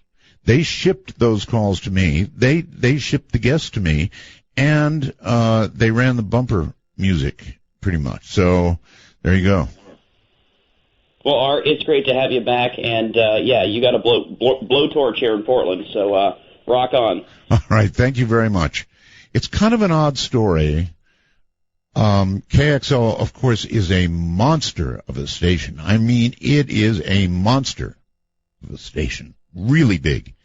You talk about a big FM signal, big stick, high mountain, many, many people, that's KXL, all right. And there's a few things I could say about it, but I don't want to influence, what happens. I want to let it happen by itself, and then I'll have a lot to say about it. But let's say this. Portland is a big market in the U.S. Portland is about the 23rd largest market. And there's a lot there, besides me, besides midnight. And I'm going to leave it there. And then after a survey period or two, I'll have a few things to say. We do enjoy radio stations. We're not actively out looking for them, but we very much enjoy them picking the program up, and we think that it's going to produce extremely high ratings. That's a wish, a hope, and a prayer, and we'll see. So there's a lot to be said about all that, but I'm going to hold my fire for the moment. Let us go to somebody who says his name is John. Art. John. How are you tonight, sir? Really well. All right. Hey, a little background about myself is I have a background in the Air Force working in command and control, And I think it would be really great if you could find a guest somewhere that could maybe speak to the, current events regarding the aggression from Russia. I won't say where I was at, but I have in the past had something to do with chasing bear bombers out of Canada. You know what? And you look a little like Ed Snowden. A little like Ed Snowden, never. Yeah. Actually, you do, a little. Oh, wow. Bear bombers? You chase bear bombers?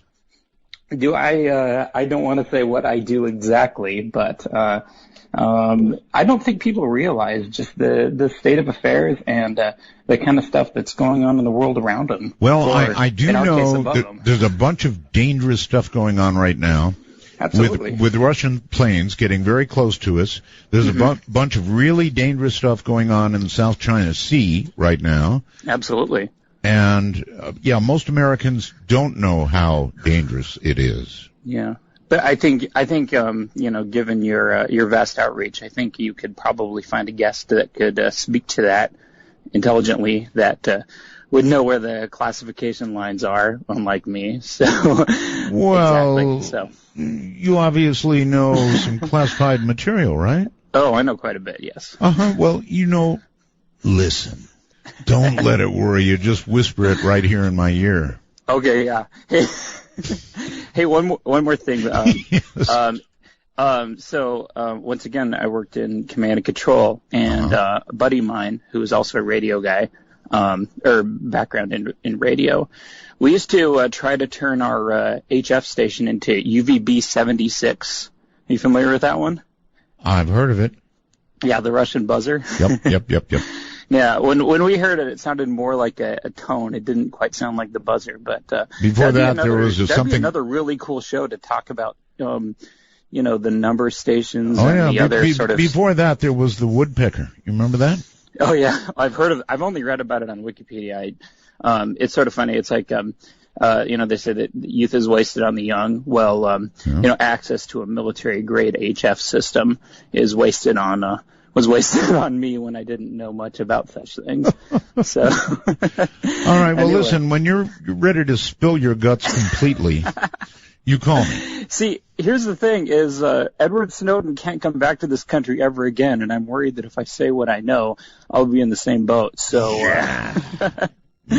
anyway, hey, Art, it is really great to have you back. Thanks for coming back, and I love your show. Thank you for calling, and next time, spill your guts. Yeah. Let's see. North Carolina, I think. You're on the air. Hello? Hello, Art. Yes. Hi, this is James. How are you doing tonight, sir? Very well, thank you. Oh, Art, I've been wanting to talk to you for quite some time. Uh-oh. Oh, you are there. Yes, sir. You cut out for a moment. Oh, I'm sorry. I apologize. That's quite all right. Go ahead. Like I said, I've had this story sitting on me for about 15 years. All right, get it out because we don't have a lot of time to the top of the hour, so let her rip. All right. It started in a dream. I kept seeing this young girl with long, dark hair and extremely dark eyes telling me that I was going to die on this specific road. And I took this road to a dance I used to travel to when I was younger. There's this church here that's on this road. It's been broken down. There's been rumors about it being used as a place where cults meet. It had quite a reputation. Anyway, story goes, my car ended up breaking down in front of that church. Bad things happened in front of that church.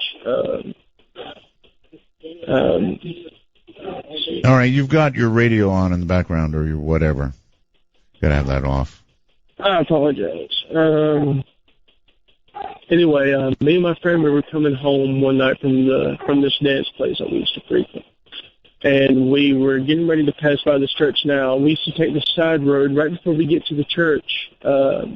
This is going to sound really weird, but it was about 2 o'clock in the morning, and there's this extremely large African-American man on a unicycle going down the road.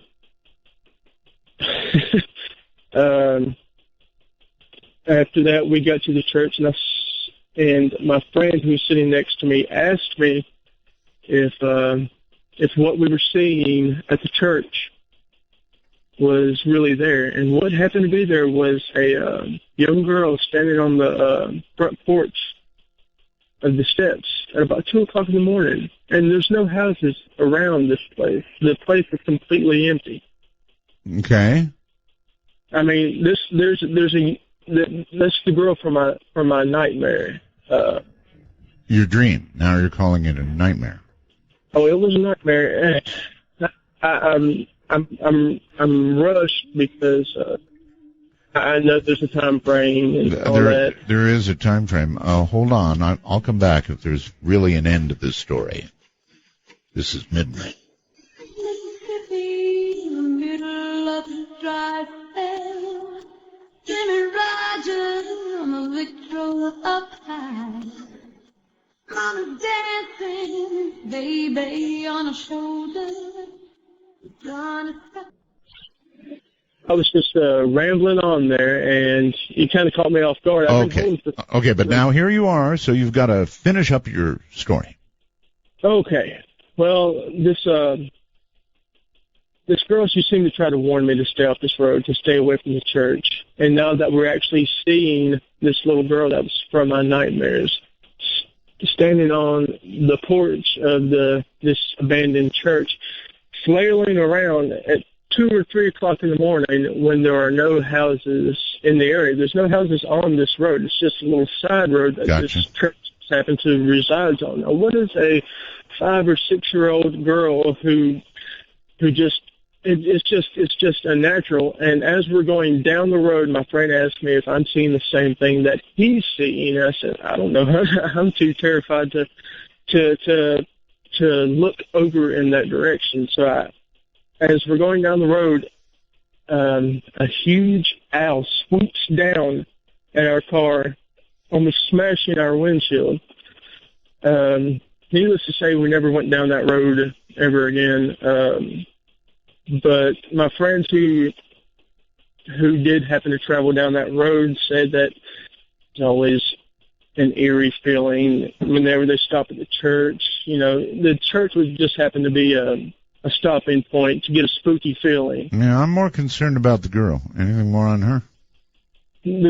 Well, actually, yeah. My friend, his real name wasn't Fred. His name was Zach, but we called him Fred. I'm not exactly sure why, but I don't even care why. The end of the story is? The end of the story is my friend Fred went to the cemetery one night and accidentally knocked over a tombstone. He said that a girl apparition followed him around school until we went back and righted the tombstone. Until you righted the tombstone. All right. I am going to consider that, for the sake of the audience, the end of the story, and I am going to go by phone to Hilo, Hawaii. Hello.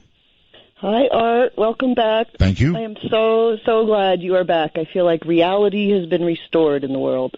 Reality radio. Yes. Okay. So, when I was a teenager, this isn't a ghost story, but it is kind of abnormal. Sure. Abnormal. So, I'm a teenager with my best girlfriend, and we're in the mall, and we meet these boys that we think are way cool. We spend the day hanging out with them, and we give them our phone number, and we didn't hear from them that night. The next day, we wanted to talk to these boys. We were so boy crazy. We did everything that we could to find the phone number for these guys. The one guy, all we knew was the town he lived in, and that he was missing half his arm. So we did all kinds of crazy stuff to try and find their numbers. What did you begin to do? Call random people? Say, do you know anybody missing half their arm? That is exactly what we did, Art. Oh, my. And? 14, 15-year-old boy crazy girls, okay? So, and I'm a Gemini like you. Mm-hmm. I have a great mind to be able to figure out anything. We called the fire department. Do you have a list of disabled people? I picked my brain all day, every single thing we could think of. Evening came and we didn't make any headway. We were so bummed. So we went to sleep. Then I'm sleeping, and in the middle of a dream, I guess it was kind of lucid dreaming. Right. I suddenly become aware that I'm dreaming. And what's happening in my dream is part of the day that we spent with these boys is being replayed in front of me like a video. Ah, yes. Well, it was on your mind. But it was the most boring part of the day we spent with them. It was part of the day when we were sitting in the middle of the mall, and the guy says, hold on, I have to go call home. And he walked away and walked over to a payphone to call his house. Right. And as I'm kind of lucid dreaming, I'm watching the played in my dream, and I'm like, why I have to watch this part of the day again? This was the most boring part of the day. You know, I've actually commented to myself about dreams like that occasionally. Mm-hmm. Even while you're in the dream. I hear you. Yes. Yeah. While I was in the dream. So, but then I realized he's walking towards the payphone, which is facing me, and he's got his back to me, and I suddenly realize, wait a minute, if I pay attention right now, real close, oh, I you're can kidding. probably You're tell. kidding. You're going to get his number. I watched which buttons he pushed on the phone. Whoa. And I thought to myself, this is your chance. You watch real close and you remember this number that he's going to push. Wow. And so I watched him, and I couldn't see the numbers, but I could see the shape of the keypad, you know. Oh, sure. And I figured out which numbers he pushed, and I kind of forced myself to wake up, and I'm repeating the number over and over and over. Forced myself somehow to wake up. I turned on the light. I told my friend, oh my God, get me a pen. I got to write this number down. And I wrote it down, but it was like 2 o'clock in the morning. Uh-huh. So we had to wait till 9 a.m. to call, and we called the number, and it was his number. Oh, man, that is one cool story. And that's a real story. And we remained friends for years after that. And, you know, I thought, what does this actually mean? And it could be sort of paranormal or something in the spirit world, but it could be just as simple as your mind really does videotape pretty much everything. Well, I think it's pretty well known that, you know, if you can't remember, you know, for example, a crime scene, you can get put under and you can remember details that consciously you can't remember at all. So, yeah, the brain can do that, but what a cool idea that in the middle of a dream, you would have enough consciousness to say, oh my God, I can read the numbers and, you know, pick it off and then have it be the right number. That's quite a story. Yep, that was the part that really made it work, was that I realized this was my chance, and I took it. Gotcha. That is wild. Thank you very, very much. That actually was a very cool call. Any of the rest of you able to, I don't know, sort of participate in your dream in that way? That's the first I've ever heard of that. James, you're on the air. It's midnight. Hey, Art. How are you tonight? I'm very well, thank you. Okay, quick story for you. I want to tell you the story of the most scary event I've ever had happen in my life, and it turned out to be totally bogus, but let me get ahead of, try not to get too far ahead of myself here. Okay. It was probably about 2 o'clock in the morning. All the lights were off in the house, and I came out to get a glass of water, and in the hallway, I saw something, a figure, a silhouette, probably about 4.5 feet tall. Mm-hmm. And, oh dear God, I was completely freaking out from this silhouette. Looked like it had mass to it. I couldn't make out a head or anything, but I just had to fight the urge to reach out and touch it. And after about 30 seconds, I just finally had to reach out, looked at what I thought was an arm. I touched it. It felt dark and scaly. It felt like a snake skin. Oh, brother. I screamed like a little girl. Yeah. I had 2 roommates that came out and turned on the lights and were laughing at me because it was a vacuum. A vacuum. Yeah, Roswell's Art. It's really good to hear your voice. Thank you very much. I have one really quick comment, too. Yes. You're in stereo now, and it sounds absolutely wonderful. Have you thought about panning your voice over to one channel and then your guest over to the other? Yeah, and then we I've thought of it. Listen, kind of round table style. I know. Trust me, I thought of it. Thank you for mentioning the stereo, and thank you for the call. Listen, I'm telling you all, it is pretty cool. The audio quality is absolutely amazing. So what I'm recommending is that you get earbuds. You know, if you're listening on a phone or, I don't know, tablet or something like that, for goodness sakes, grab some earbuds, because that will bring the full experience to you. This is radio unlike, it's not radio exactly. It's what's next. But this digital experience is about 1 million miles. Okay, let me tell you a quick story. When I was working for Sirius XM, this is not their fault. This part is not their fault. They shipped me everything. So if you called to talk to me, for example, I think that your call would be answered in Washington, D.C., and then it would get shipped, I believe, to New York, if I remember correctly, and then back to me. So the total time of the delay between what you would say and I would say would become enormous by the time it got back here. That was one problem. The other was that it didn't come very coherently across that span of distance. So the experience that we're having here with this amazing digital quality is entirely different than anything I've ever done. That means with any network, any place, any time. It's just all new.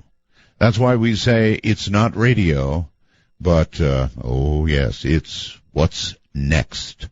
In California somewhere, you're on the air. This is midnight. Hi. It's 11:11 if that worries you. 11:11. Hi, it's Joy. Hi, Joy. Your friend on Facebook? Yes. With the hummingbird avatar?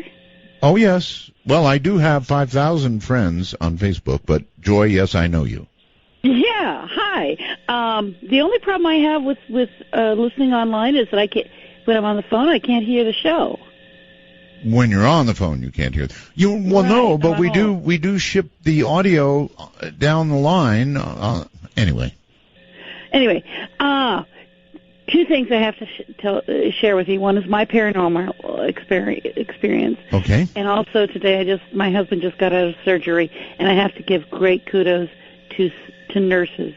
We need to give them credit and thank them when they do a good job. We do, and they wonderful. Do. Yes. Anyway, my paranormal experience goes back to, I think, about 1996. Mm-hmm. And I was having dinner with friends overlooking the Monterey Bay. Oh, that's a beautiful place, yes. Beautiful venue. It was approaching, it was twilight but getting darker. Mm-hmm. And we'll try it again. Walking, hello? Somebody said something about trying it again. I have no idea what that was. Anyway, continue. Okay. I was walking outside after dinner, just walking along the poolside, and was looking out over the bay. And all of a sudden, I saw this huge green light coming up from out of the bay. Out of the bay? Out of the water? Out of the water. Oh. And it was this really large green yellowish light. And I was like, what in the world is that? And as it came up, you could see kelp dripping on the sides of it, because Monterey Bay has lots of kelp in it. Oh, yes. Was this like a metallic object? How big was it? All I could see was the light at that point. Okay. Because we were far enough up into the Soquel Hills that we couldn't really see. I couldn't really see what it actually was. I could just see the light because the light was blurring out everything else. Okay, so then the kelp was sort of hanging off the light or something, right? To be able to see it? Okay. Yeah. And then now we were in Soquel, and this was a little bit north of Soquel, and on down towards the Monterey Bay is Moss Landing, which is a power plant. Right, I lived in Moss Landing once. Oh, okay, so you know this area really well. I do. And this rose up out of the bay very, very slowly and was hovering over the bay and then started moving slowly all the way to Moss Landing until it was about parallel to the top of the power of the big power lines that come over. Yeah, I know. Where the smokestacks are. It's like, I think they're 750,000 volt lines now. They're gigantic. Right, but this was opposite smokestacks. Those really tall stacks. Yes. And it stayed there for about 30 minutes. And we were watching it. Yeah. At this point, my husband and the people we were having dinner with, we were all looking at it. And we not only were looking at it just off the deck, we were looking at it through one of those spyglass telescopes. But by now, people should have been grabbing cameras and video cameras and all kinds of things. You would think. I called the local radio station, and they just said, "Oh, you're just seeing a fishing boat." I'm like, "A fishing boat? Really? That high in the air?" No kidding. Yeah, it was one that was carrying your station, your show, which astounded me. So we looked at it through the spyglass, and what we saw were a number of lights that were going around at least the one side that we could see from where we were at. They were amber green lights that were elliptical. Wow. And my friend and I, one of the people who was looking at it with me, the people we were having dinner with, looked at it through the spyglass, and we could see, you know, those spyglasses that you could look at over the bay. Sure. The long copper ones, the long brass ones. Right. Well, we were looking at it, and both of us saw this thing that looked like this long arm that was going out from one side out towards the actual smokestacks, and it looked like it was taking something from them. Holy moly! It was very, very bizarre, and we watched this for another 15 minutes. It was just hovering there in the air, and finally it winked out. Just winked out. Winked like an eyeball closed. Got it. Winked out.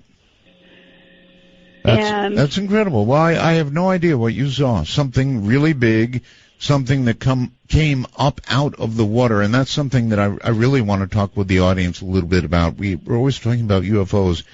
There's really UFOs. There's a lot of stuff that comes up out of the water. Seamen have seen it. Sailors, have seen it. There's a lot more than you think below the water, and we don't know much about it. Monterey Bay is deep. Yes. Deep, and who knows where it goes to? Could be anything. Could be anything. All right, thank you very much. We got to kind of pause right here. You're listening to, of course, Midnight in the Desert. I'm Art Bell. Hey, one, you got the blues, 'cause you ain't got no one else to do. There's an open road that leads nowhere, so just make a mind between here and there. There's a hole in my head where the rain comes in.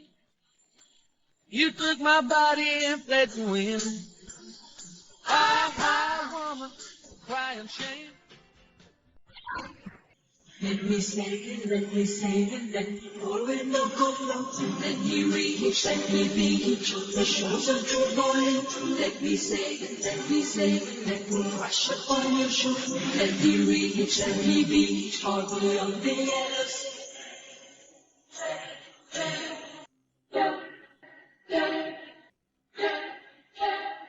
Feel free to sniff our packets. Then, with a smile on your face, please call the show at 1-952-225-5278. That's 1-952-CALL-ART. You know why you hear this song a lot? Because I love it. I'm just stuck on this tune, and because I can play it. So I do. All right, welcome back, everybody. It is Paranormal Story Night. We could probably do this week in and week out because virtually everybody has one, right? Some kind of paranormal story. It's kind of a paranormal world out there, and these things do happen to people. All right, let's see. Where to go? How about Scott?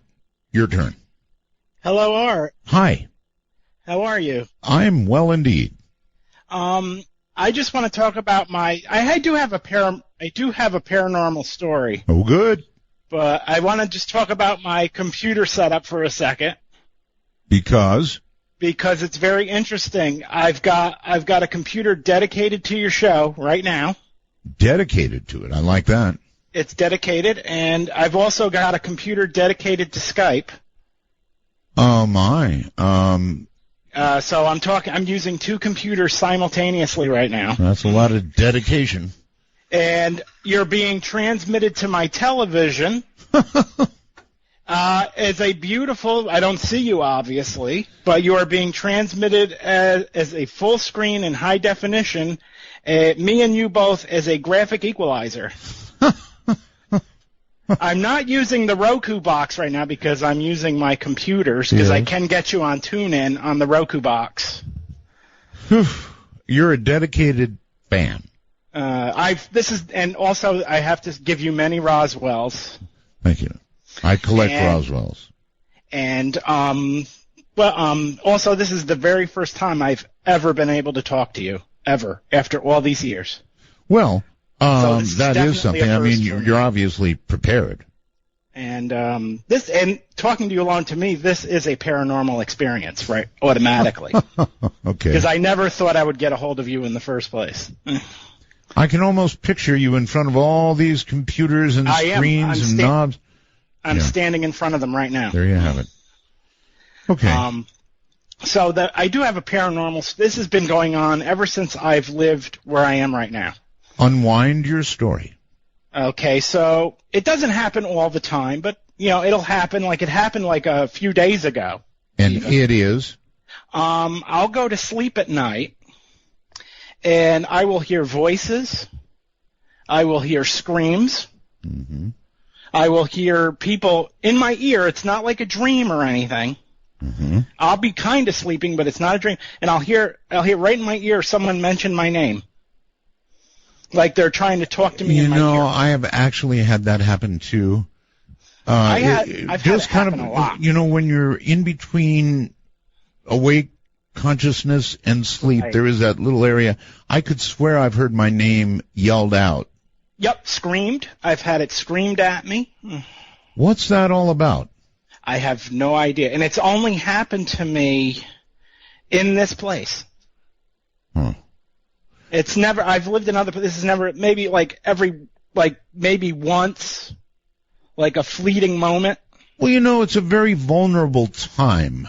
Yeah, you're in between things, like you said, you're in between, It's like you're kind of sleeping, but you're kind of not. Maybe that's when somebody on the other side can reach you. It could be. I also have two quick UFO stories. They're not going to be long.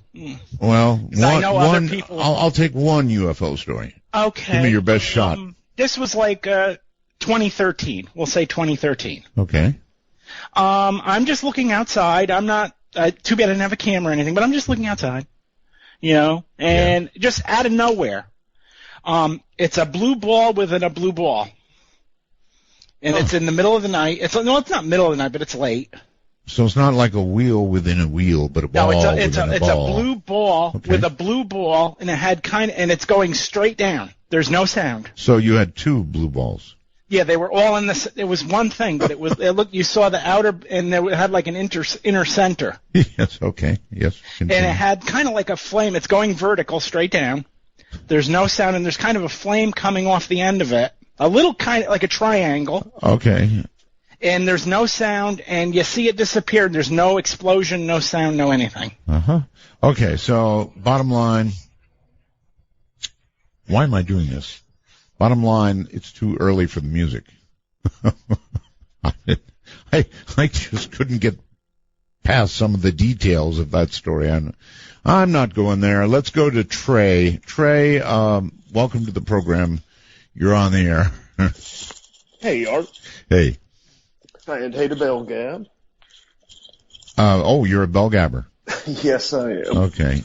Can describe, Trey, bell gab. I've called them various things, including vaguely lovable, but they're also, on occasion, mean as hell, right? I don't think there's a better way to describe them than that. Okay.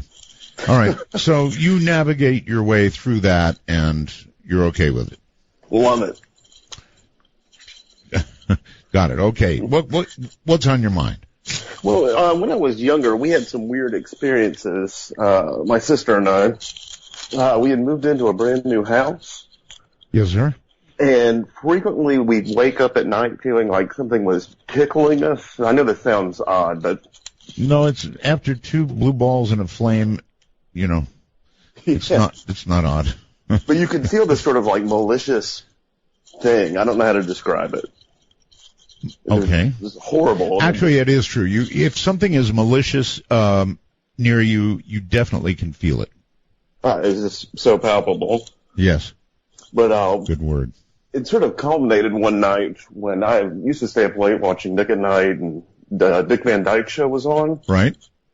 And it was the Walnut episode. I don't know if you remember that one. Not particularly. Anyway, I had just gone to bed, and my alarm went off in the room. Woke up, turned it off, go back to sleep. Happens again. Mm-hmm. So, once again, repeat the process. Other alarms in my room start going off, like on little video game consoles and whatnot. Right.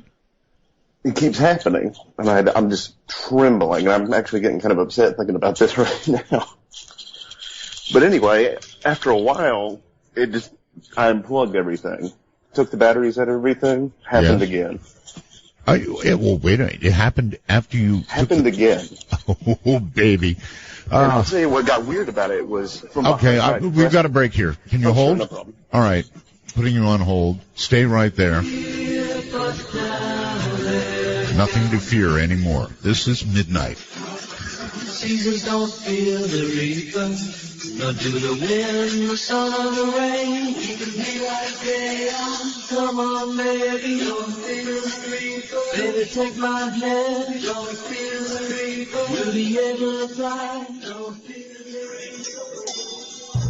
reaper. For Dark Matter News, I'm Leo Ashcraft. There's no foreseeable relief for Iran as its temperatures hit the feel-like temperature of 163 degrees Fahrenheit. Due to extreme heat and humidity, Bandar Mashar registered an apparent temperature of 154 degrees on Thursday. However, such exceptional apparent temperatures outdid itself on Friday. The combination of an actual temperature of 115 degrees and a dew point temperature of 90 degrees pushed the apparent temperature to 163 degrees Fahrenheit on Friday afternoon. This reading would have been even higher if a breeze was not blowing, a factor in the calculation of apparent temperature. A strong ridge of high pressure has persisted over the Middle East through much of July, resulting in the extreme heat wave in what many would consider one of the hottest places in the world. Amid this heat wave, Baghdad experienced its all-time record high on Thursday when temperatures soared to 124 degrees. As the land heats up around the Persian Gulf, the air rises quickly and rushes inland from the Gulf, creating an onshore wind that pulls humid air sitting over the waters into coastal communities. Water temperatures in the Persian Gulf are running a bit above normal, contributing to even higher than normal humidity. Believe it or not, it is always very humid in these places surrounding the Persian Gulf during the summer. But the nature of the extreme heat wave is causing some of the highest combinations of heat and humidity ever observed. Relief from the oppressive heat and humidity along the Persian Gulf will not come anytime soon. As it appears now, the ridge of high pressure will remain in place across the Middle East through at least the next week.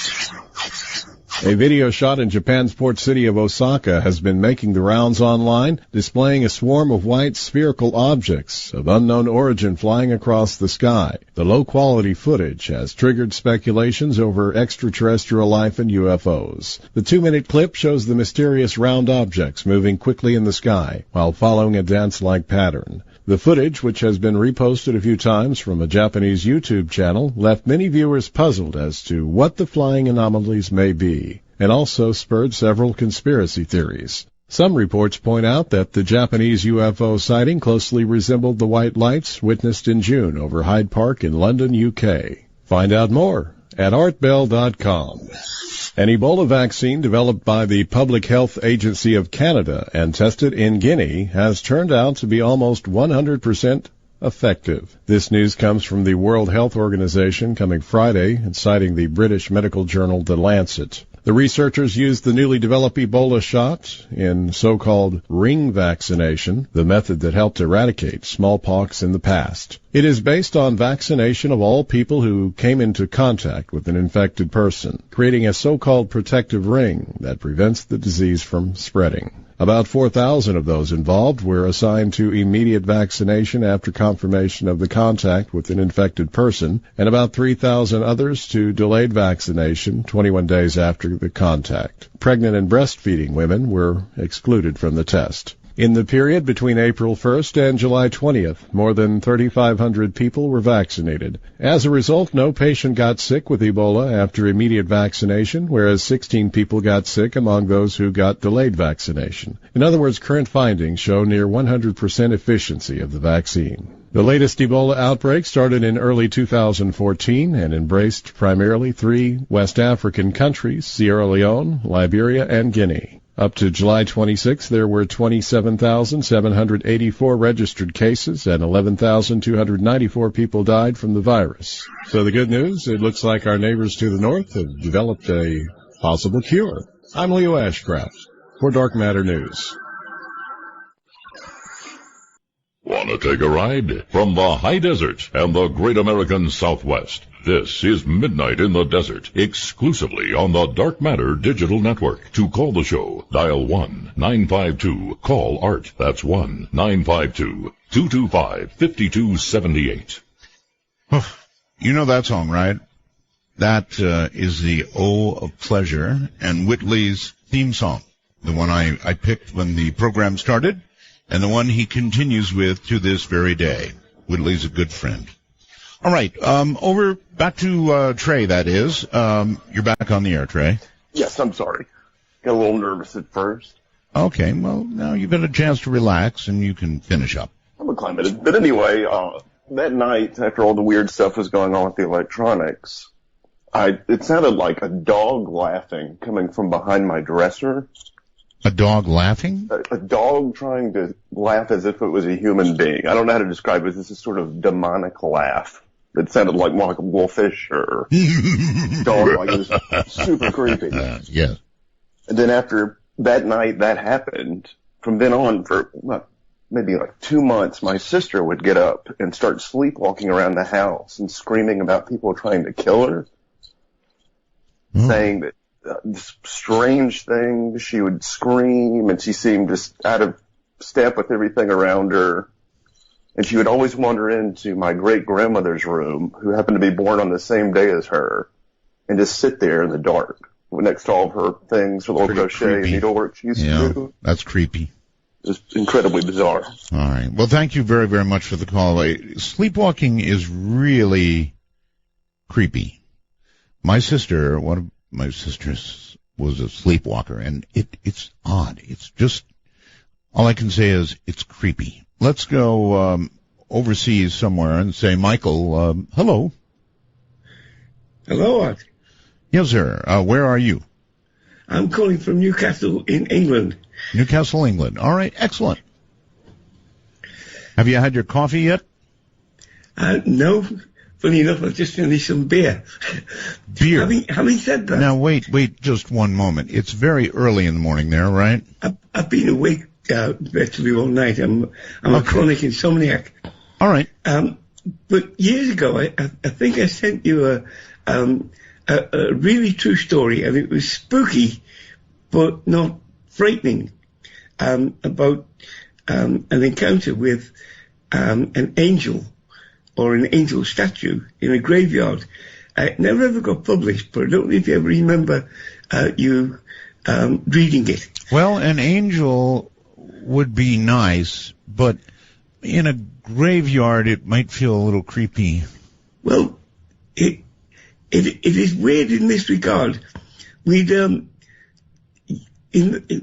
back in 1972, I was in the Royal Air Force, and we just finished a night shift at Strike Command's headquarters at RAF High Wycombe.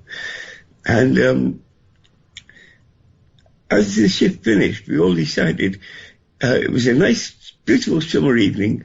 It would be nice to go into High Wycombe, get some beer and a couple of pizzas. They'd only just started up in them days, pizza shops, and go and have a picnic. Beautiful part of the country. It's rolling hills, Chiltern Hills. But the best place to go was the top of a hill, under which the Hellfire Club used to hold its meetings in West Wickham. And from there you could see right down the valley towards Oxford, where you could see the lights of Oxford. Yes, sir. So in we go. On the top of this hill as well, there's a mausoleum dedicated to one of the Dashwood family, who had his heart. He died in the Crusades. He had it. Excuse me while I have a cough. He had his heart brought back, because he died there in the Holy Land. Brought back, and there was a whole huge mausoleum built just to hold his heart.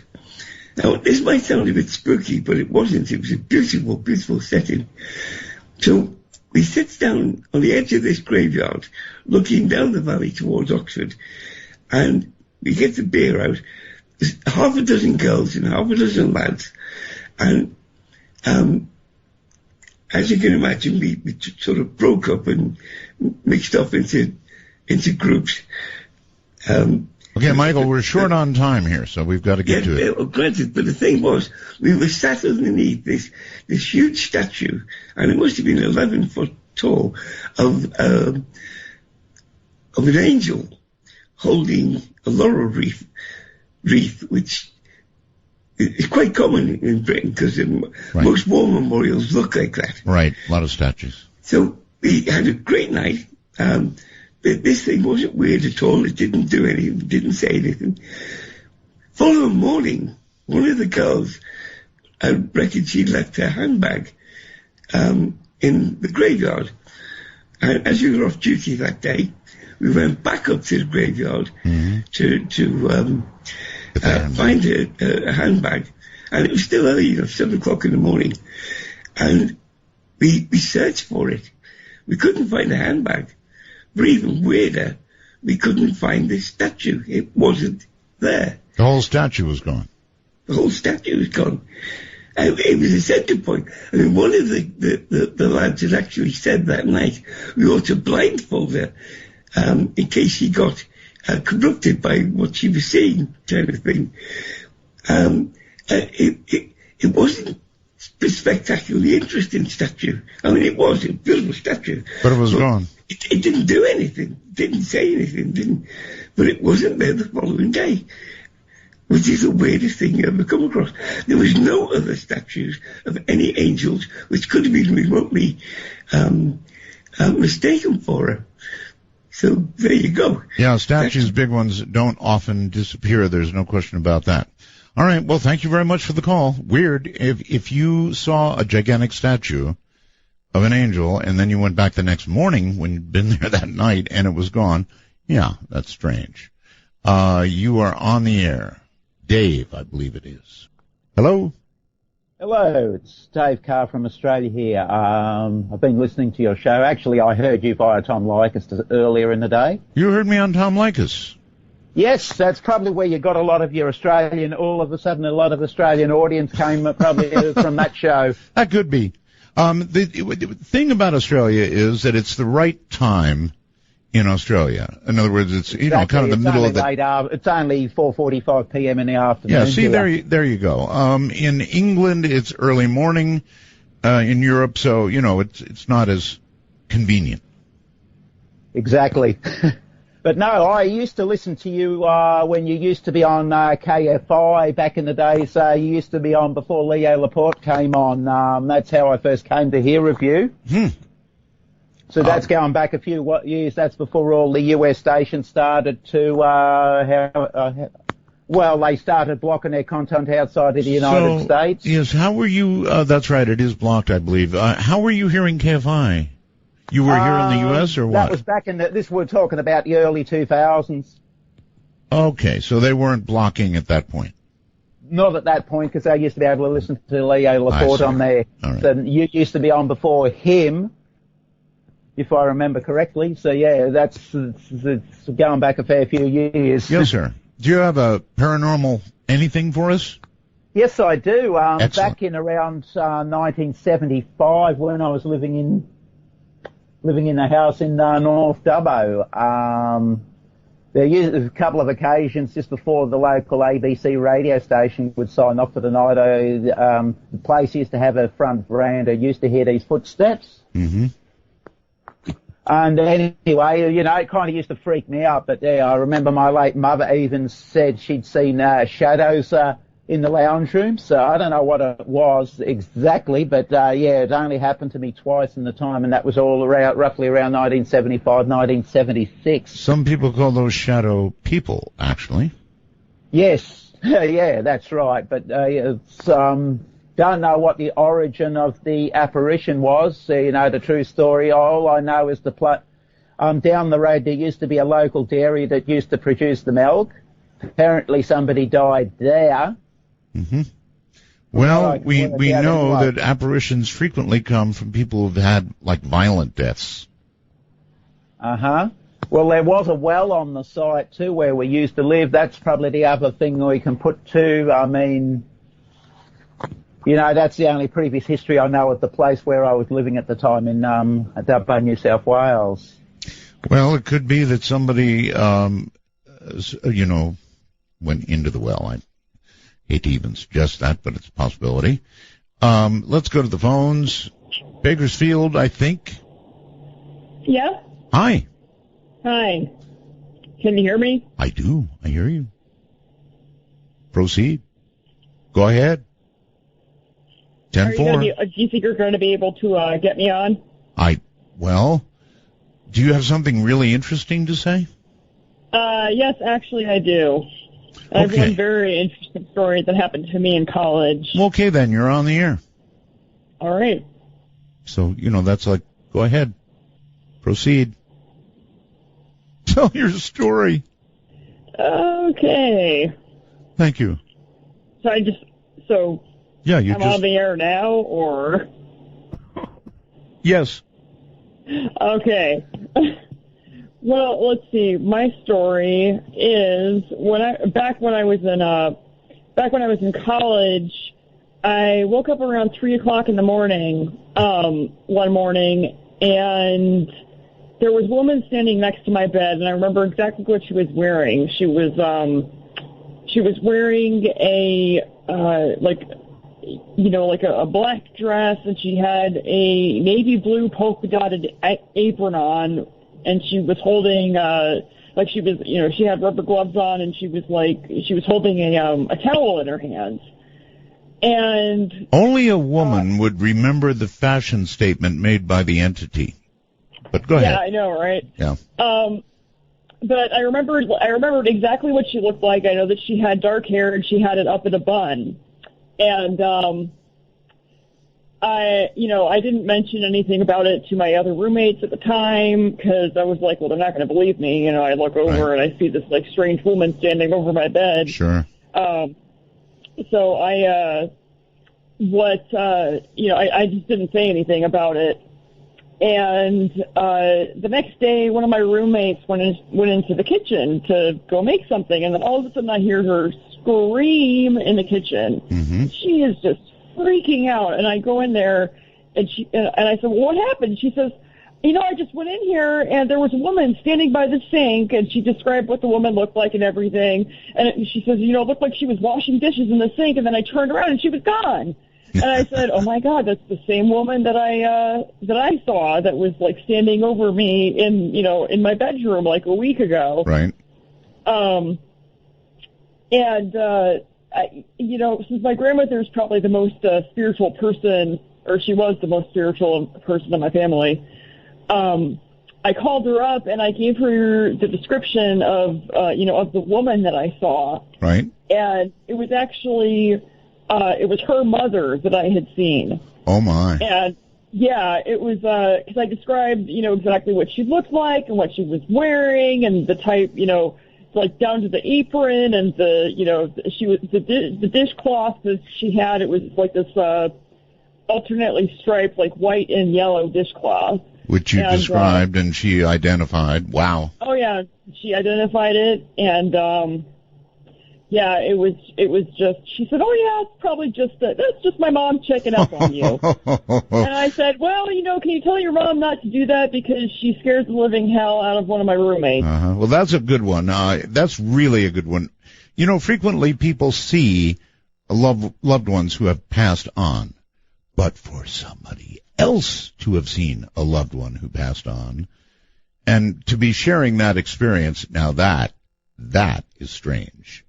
Somebody called Classified has tempted me to answer.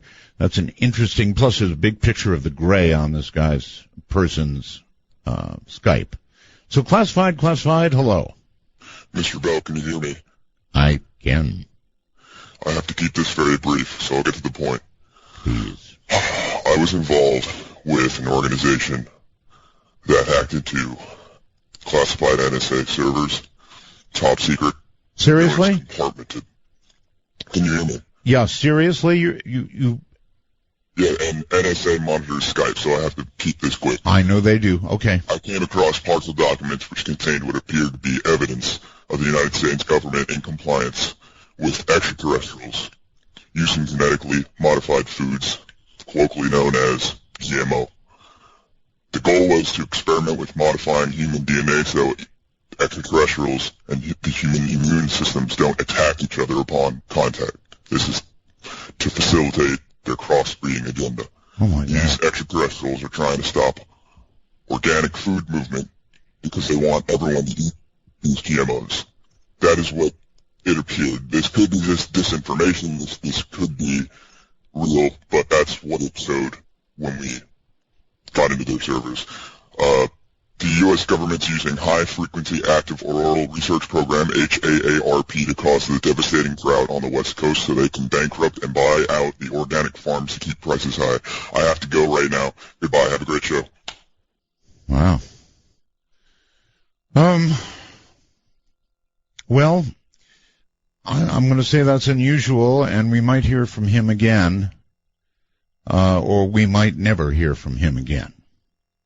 No idea who that was, just called himself Classified, and I hope we hear from him again, frankly. Very quickly, I think it's Matthew. Hello. Yes, sir. Hi. We've got very small time, Matthew, so you've got to get it out quick. Yes, sir. I want to give a shout-out to Haunted Skeptic and to Bradley if he's listening, but I called because your out-of-body experience that you described when you had the guest on the other day. Yes. It sounds almost identical to what my grandmother said. Pentecostals have a type of worship called falling out in the spirit. Right. They just get so overwhelmed while they're worshiping that they just, for lack of a better word, they faint. But what you described, such a warm and welcoming thing. Right. That's what she described, almost word for word. The words you used were what she described to me. And I wondered if you could comment on that a little bit. I can, a little bit. I had that experience, and it was, as I said, overwhelming joy. There aren't words for it. It was so overwhelming, there are not words for it. And it was very quick because it shocked me so badly that I immediately snapped out of it. And that was my extremely short but powerful OBE.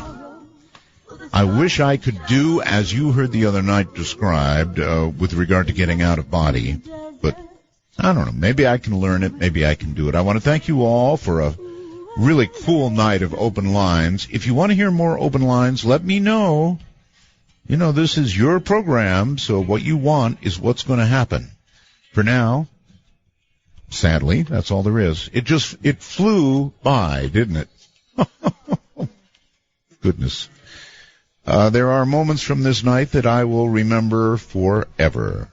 With that said, from the high desert to the world, good night all.